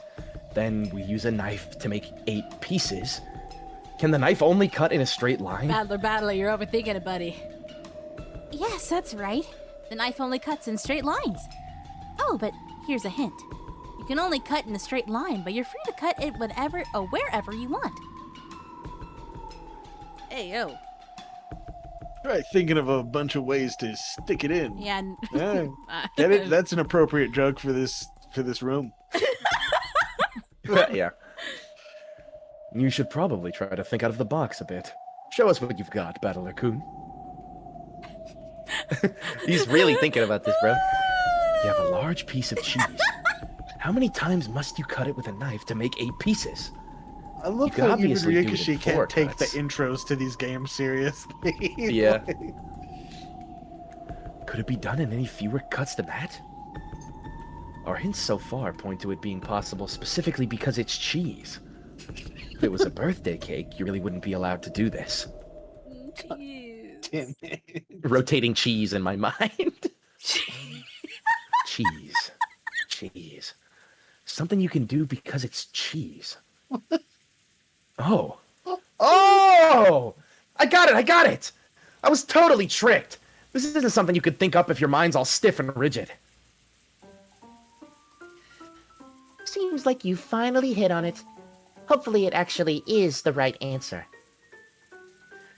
It's impossible to cut the cheese with anything except the knife, right? The knife can only cut in a straight line, right? There aren't any other rules, right? Right? Not really. Alright, then that's gotta be it! Whew, that was a tough one. Almost like a riddle. Riddle. You just gotta get beyond cutting straight down from the top all the time. You make 2 cuts from the top to get 4 pieces. If you keep it like that and cut across the side, splitting it into upper and lower halves, you get 4 times 2 equals 8 pieces. Oh, okay, see, that's not even what I said, but that's like the same thing with a different method. Yeah. It's an answer you can't reach unless you think three-dimensionally. Oh, In hey, other words, the correct answer is 3. I like cheese. Yay! I'm a cheeser. The rat always gets his cheese, never forget. Never forget. Never forget. Sorry, I clicked In that. celebration, Gromit, we shall spin the cheese. Oh, he didn't get the right answer. No. Really? I thought the correct answer was 1. Girl, what? What kind of magic did you use? There's no way in the world you can manage it with 1. This isn't a riddle, just a normal math problem, you dumb bitch. Huh? Oh. Really? I thought of the 3-cut method right away. But I figured that was too easy, so I guess I tried to twist it too far. Battler's answer is smaller than the one in the book. Is Battler right? What? Yes, he is. Battler-san is right. The correct answer is 1 slice. What the fuck? Adler was happy that someone had confirmed his answer. However, at some point, Erika's face had lost its cheeriness. Is this really They both our realized narrative? that they are currently smurfing. Cheese. I was gonna say, cheese. is this our narrative method of setting them up as like intellectual equals, talking about cheese? Maybe the cheese was the cheese we made along the way. Maybe the cheese was the cheese we farted along the cheese. Holy fuck. Cut the cheese? Holy fuck. Gromit, I've cut the cheese. It smells awful. The cheese, Gromit. Bringing it all back to farting. Full circle. To think that a human other than myself would give the answer 1, and that it'd be you of all people. Ew. Your answer was 1 too, Erica? I guess you were also thinking out of the box. After all, it would be truly foolish to simply assume you knew what shape it was, after hearing that it was a piece of cheese. Holy fuck, cheese. That's impossible. Holy cheese. Oni-chan got it wrong, didn't he? How could you cut it into 8 pieces with less than 3 slices? Why do even they care about the cheese? They really care about It's the a cheese dude. plateau with seven distinct plateaus. How foolish, child of man. Therefore, you end up with the tip of each plateau and one thick slab of cheese at the bottom.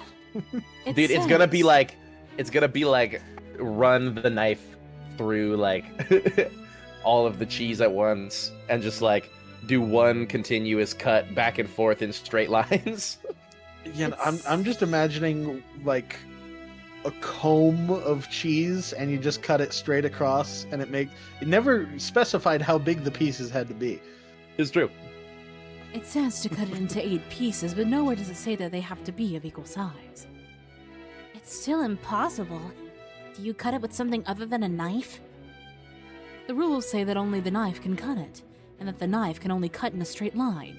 However, to turn it around, the rules do not say anything besides that.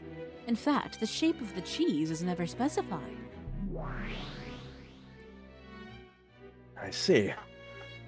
When you all heard a large piece of cheese, you thought of a flat cylinder, like camembert or something. camembert. Camembert. I was thinking about sliced cheese, like the kind you might put on your toast for breakfast. Because, you know, full blocks of cheese you'd cut with a knife aren't something I come across that often. The shape of the cheese isn't specified in the rules, a mistake by the ones who made the book. I imagine that there's a picture of a flat cylinder of cheese there in Maria-san's book. There is. Right here. As Erica had guessed, the book Maria held had an illustration of a piece of cheese just as Erica had described it. With cheese of this shape, 3 slices really would be the correct Okay, so answer. even though it's fucking showing you what the cheese looks like, it's you're saying because it doesn't say so, it can be whatever type of cheese you want. This is so stupid. You cut in a plus pattern from the top to make 4 pieces, then cut it from the side to double that and make 8 pieces, instead of doing the schizophrenic thing of shoving the cheese in a mold that gives it 7 fingers and then cutting off the fingers. However, since the illustration hadn't been shown, the interpretation of the cheese had been left to the answerer. That's right. At the moment the problem was stated, no one said anything about how the cheese was shaped or how flexible it was.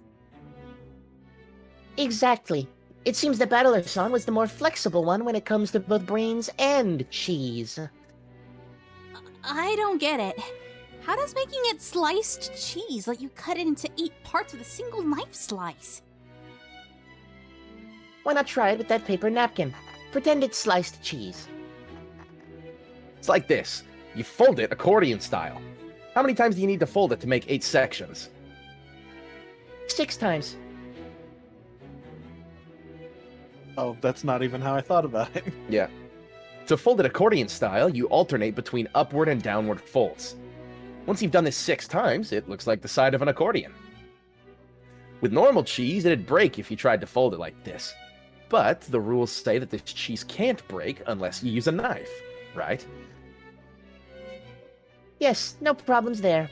After all, this is magic cheese that can only be cut by a knife. After folding it, if you start at the top and make a cut right down the middle.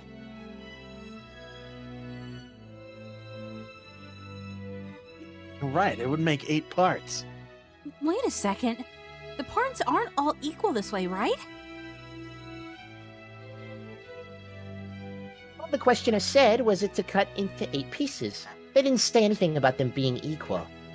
Well, if you change the way you fold it, it is possible to make them all equal sizes, but I wouldn't want to confuse you stiff-headed people with the explanation. So there would be an...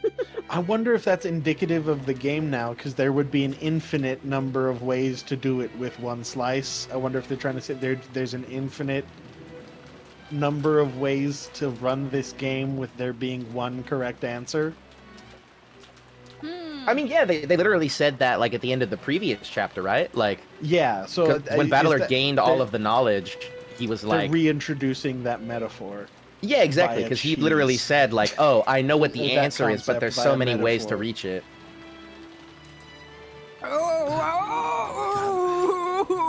Guys, would I be in trouble if I said I had to take a shit again? What the fuck? I guess that's I a could yes. use I a guess bathroom I'll- break as I- well. Actually. Yay! I don't have to shit myself in my chair. Poo break, All I right. guess. Whatever, dude. Sorry, I'm responding to the call of nature. When Mother Nature picks up, Poo or break, when Mother Nature poo calls, I pick break. up the phone type Everybody shit. take it up, Literally poo type break. shit. I'm about to take a We've shit. said break. cheese so many times that it's just done like giving us the shits by osmosis. All right, poo break. BRB.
Well,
yeah, I mean, I just sat back down after taking a fat, hot, nasty shit.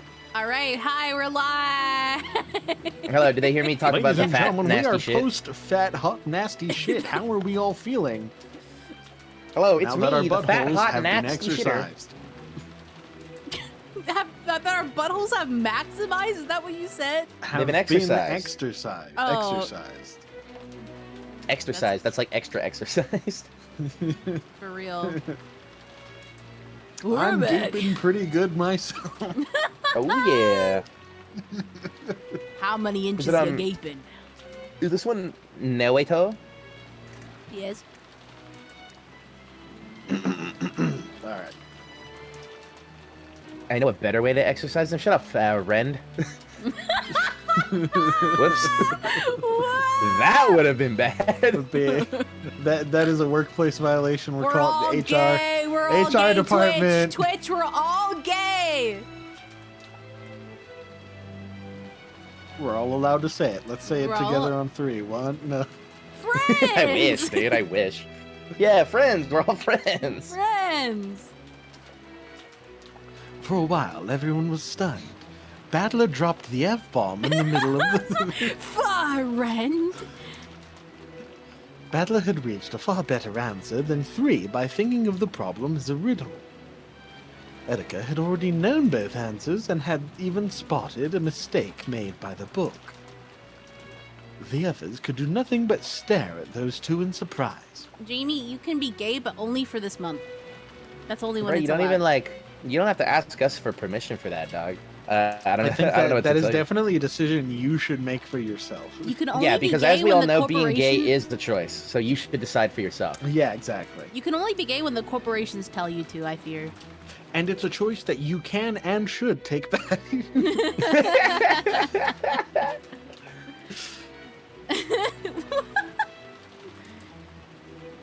Incredible. So you were the stiff-headed ones? What an utter defeat. No, I'm not.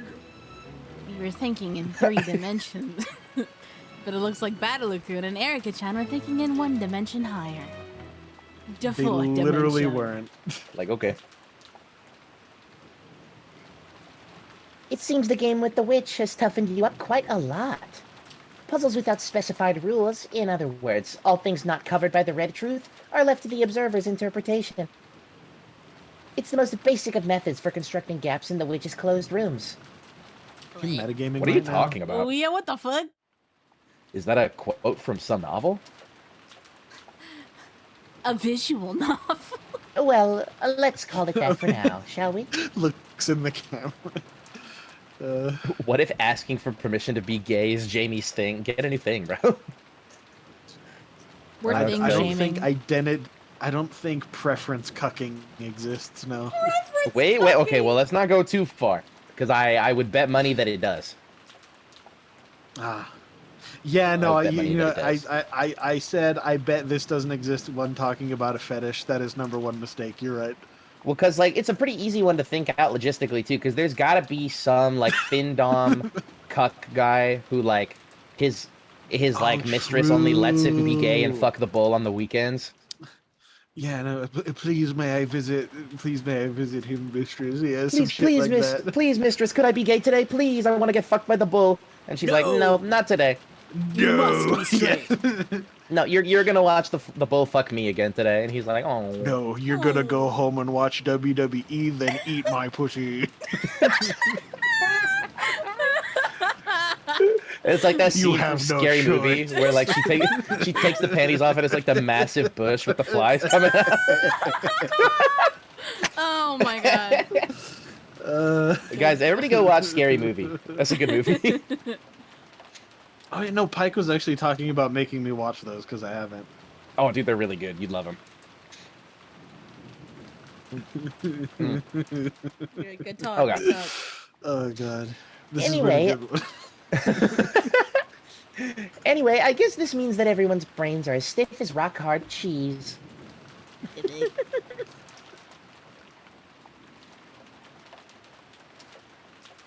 Without any signs of restraint, Erica looked at everyone and laughed sarcastically. Only Maria didn't notice the venom in that laugh as she happily turned to the next page. Then on to the next problem. So we have 3 cheeses and 3 cups. We have 3 cups and 6 coins. Split up the coins so that there's 1 coin in a cup, 2 coins in another cup, and 3 coins in the 3rd cup. Well, wait a sec, that's easy. Just stick 1 coin in the first cup, 2 in the next one, and 3 in the last one, and you're done. However, can you do the same thing with only 5 coins? Here's another cliched problem. Don't tell me that you'll all need to waste several precious seconds on a problem like this.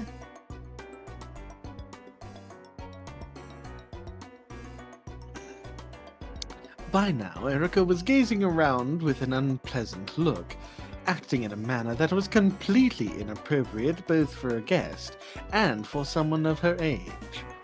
You've lost me. Can we make the coins change? Yeah, what if they were She was no little longer a cheese guest who coins? There's some cheese. She was no longer a guest who would be staying until the storm passed. She had transformed into an annoying guest who wouldn't leave until the storm passed. Let's go! Yes! Everyone thought this, but they were unable to say it out loud.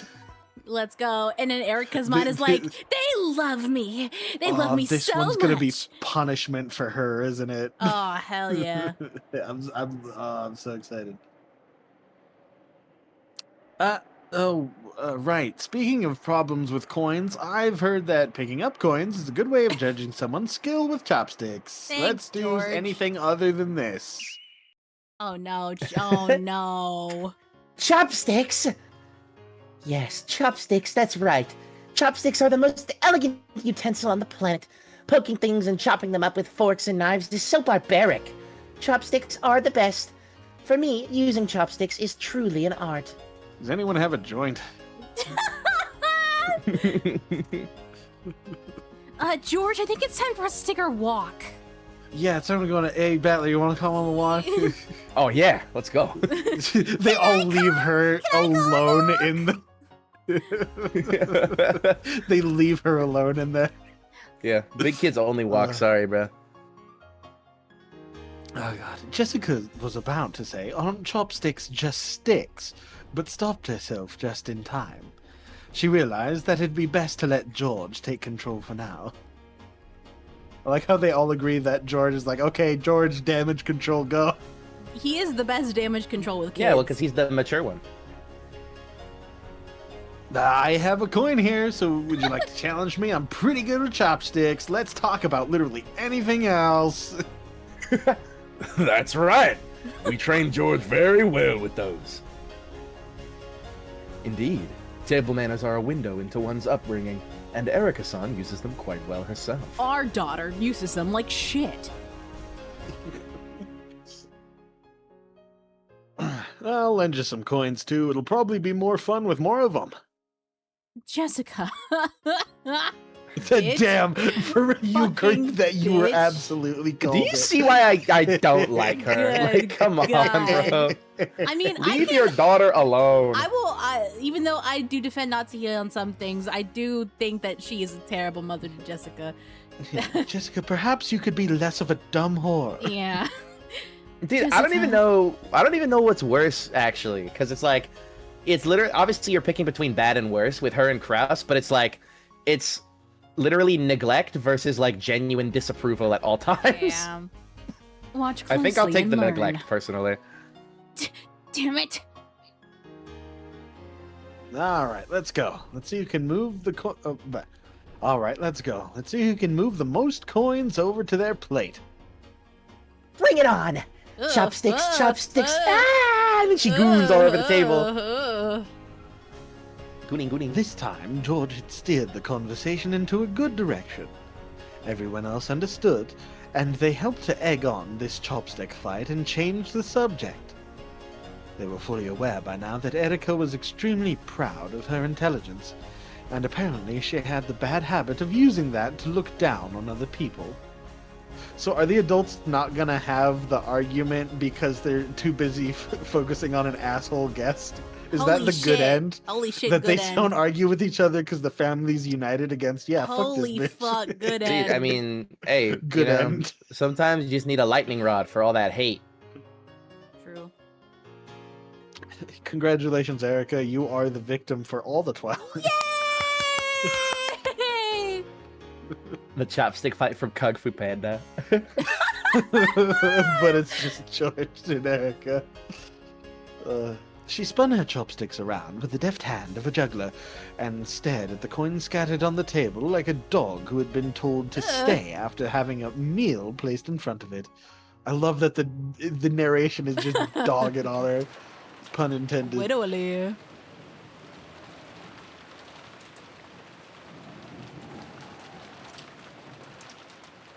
Beginner luck. The unsettling sound of the wind had now blended in with the sound of rain, mimicking the howl of some monstrous beast. Just when it seemed to be crying out sadly, it would suddenly turn into a roar, Oh, is rattle the bad. window, striking up even more fear. Oh, shit. It's okay. Striking up even more fear and unease within me, the person who was talking the whole time. Light from the hallway poured in through the thin crack of the slightly open door, and it seemed to carry with it laughter that was warm and happy, but very distant. I'm sure everyone's in the dining hall or somewhere, having a good time. I want to go there as soon as I can. I'm sure my family will be there. Oh my god. Wait, is this Anjay? No, No. it was I hate being Battler. Yeah, last time. Yeah. Alone? I hate being all alone in a place like this. I'm confused by the POV right now. Dad. Mom. I stubbornly tried again and again to get the door open, but the merciless chain just wouldn't let it open any further than that crack.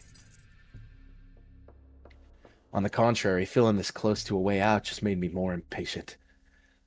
Gulping and trying to ignore the fear lurking behind me, I quietly closed the door. God. Oh, nice glitch. Nice glitch. That light coming out of the crack is just a trap. An iron shackle, making it look like I'm an inch away from freedom. Through that door will never actually open. Or though that door will never actually open. A shackle trapping me in here for all eternity. I need to get out of this creepy room as soon as possible. When I closed the door, all that filled the room were the eerie sounds of wind and rain. Oh, now I remember. Okay. I forgot that happened. Okay. Yeah. The way the wind picked up every now and then shook the window frame. It felt like a monster in a cage shaking the bars. I was so scared of that monster. I couldn't help but avert my gaze from the window. Gotta search. If I can't get out the door, I need to find another way out. Just to the side of the door was a closet. There was only enough space inside to hang overcoats. Of course, it didn't connect to anywhere outside the room. If this were hide and seek, it'd probably be fun to hide in there. However, inside this creepy room, it'd be no better than stepping into my own coffin. If I go in there, maybe I'll find myself trapped in the closet next. This fear I didn't understand sent a massive shiver up my spine, and I closed the closet door in a hurry. There's one door left. When I opened it, there was the bath and the toilet. Of course, there was no exit. There weren't even any windows. If I turned the faucet, water would probably come out, then disappear down the drain and flow outside. But I couldn't get out that way. Unless I went into the bathtub with the stopper pulled out of the drain and smashed my flesh and bones to bits. I had the feeling that this was the only way out. So the black stopper in the bathtub drain looked extremely terrifying. I tried a lot of things, both mentally and physically, but there really was no chance of me getting out through the bathroom. Next is the window. Beyond the window is a pitch-black darkness. The fierce winds and rain are slamming against the glass. The darkness on the other side of the window may have been unsettling, but I didn't really care where I went, as long as it got me out of this room. However, the window was clamped shut. Right down the middle of the window, which was made to swing open like a set of double doors, were several ugly metal clamps. It was even more unnerving than the chain on the door, like a rough operation scar on some bizarre monster. The wind and rain slammed against the window frame, shaking it and making it creak loudly. However, unlike the door, this wouldn't open even a crack. I've had enough. Give it a rest already. What the hell's going on with this room? I've had enough of this creepy room. Enough, enough, enough! It's impossible to go outside except by the door and windows. And compared to that thick door, the window looks like it might be possible to break. I'll smash it. If I swing a chair at it, the glass will probably break. I might even be able to smash the wooden grid that runs through these lattice? Yeah. Wait, chat, this is a chance to learn a new word. I don't know this Lattice. word. Hold on, we gotta know what it means. I only know It's- lattice in the cooking. I know lattice in the window way. A it evenly was spaced repeating grid or framework. Yeah. Wow. Okay. Yeah, like I know they call the thing on the, I literally know this from Gordon Ramsay, on the frickin' beef Wellington. I know it's called the lattice. Oh, wow. All I need to do is make a gap large enough to slip out of. I grabbed a fancy-looking antique chair and headed back to the window. Run! Smash it over and over.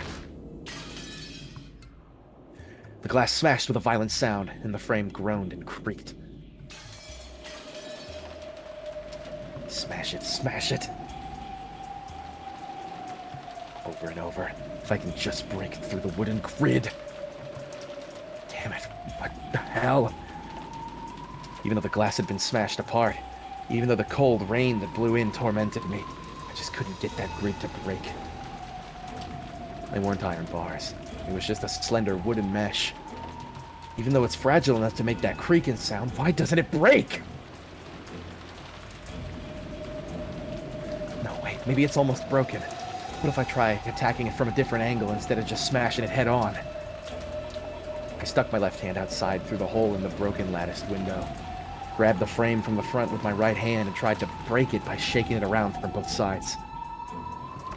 My left hand started to grow ice cold from the frigid winds and rain. When I shook it, fragments of glass sticking out from the broken frame poked into me, and my wrist was soon stained with blood. But if I can just get out of here, this much pain is no big deal. But I can't get out. I'm stuck. It won't open. I can't break it! The more violently I shook the frame, the more the glass fragments tore into my left wrist, causing me intense pain. Wait, what's... Huh? Ow! Ow! Before I realized it, the glass fragments on the frame had extended outwards. It was though an ugly beast was trying to chew my hand off with glass teeth. It didn't just feel as though they were growing outwards. They actually were getting longer before my very eyes. And they were chewing my hands to bits! I tried desperately to pull my hand out, but it had already dug deep into my wrist, and I couldn't move it. I put all my strength into it, but it just hurt more and more, and the glass didn't even budge. What the hell? Damn it! Let go! Let go! I hit the glass with my right fist over and over, but that just hurt my right fist and did nothing to release my other hand.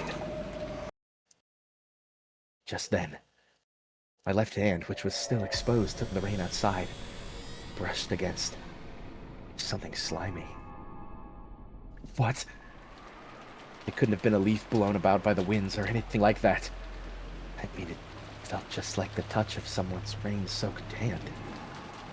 Then, it closed tightly around my left hand. When I felt the 5 fingers, I knew that some person out in the darkness was touching my left hand. And, yes, I know who it is. It's the witch. The terrifying witch who rules over Rokenjima's night.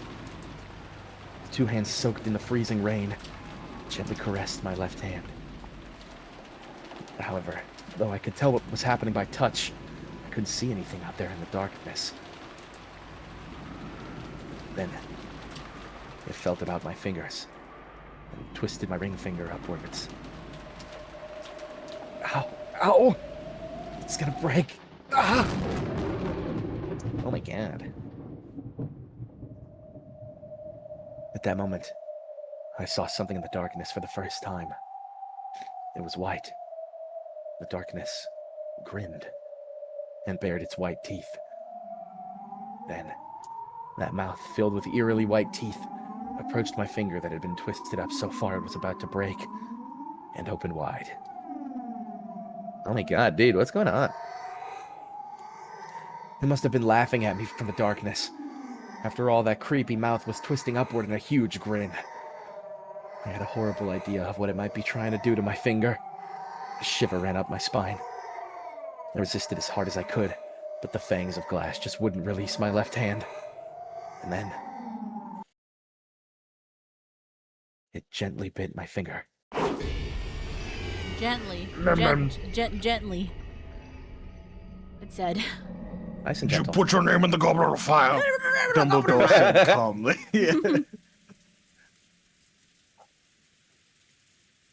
Is this still Battler? I'll tweak it just to give you a break. Flesh and bone were crushed and torn apart in an instant. Flat. Etc. gross noises. Oh my goodness.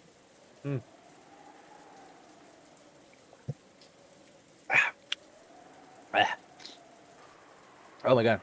Low-key, guys, I'm still a little sicky. Would you mind if we called it here on a nice cliffhanger? Okay. I'm okay. Real quick, what do you guys think? I do want to talk about it real quick. What do you guys think that all means? The stuff with the room, because it sounds like the last time he was like at the conference, like maybe that's what happened to him, and that's why he didn't want to come back, and maybe like Beatrice saved him from the room. I literally don't know. Because he did literally say it was the witch, so it's got to be her. I have started putting a lot more me. things together, though, but I think there's still something I'm missing. Yeah, I mean, well, clearly they obviously had some kind of positive relationship at some point. Like, that's what it looks like. Like, Battler and Beatrice had some type of connection. And, you know, he forgot about her or something. I don't know, man. I don't know. Yeah, I have no idea at this point. Damn. I'm scared. I was thinking maybe it's like the mystery guy we didn't really get a full conclusion on last game. But Yeah. I don't know if he's real or not. So You mean like the bastard child from Natsuki? yeah, from Natsuki, because he's like locked up in a room. So like I don't know. No, I mean, well, it got revealed I mean, I guess we don't know for sure. We can never know for sure, right? But I believe the reveal that guy was fake. I think. Yeah, I don't know. I don't know who did. I don't I know. am unsure. Hey guys, thank you for watching. Thank you, gamers, Hope you for had gaming. fun. Hopefully we'll see you Remember next to week. cut your chains. Remember to cut your Never cheese. forget the crackers, also. In one slice. Cut your cheese. Goodbye. Will there be Bye. Wednesday, Diane?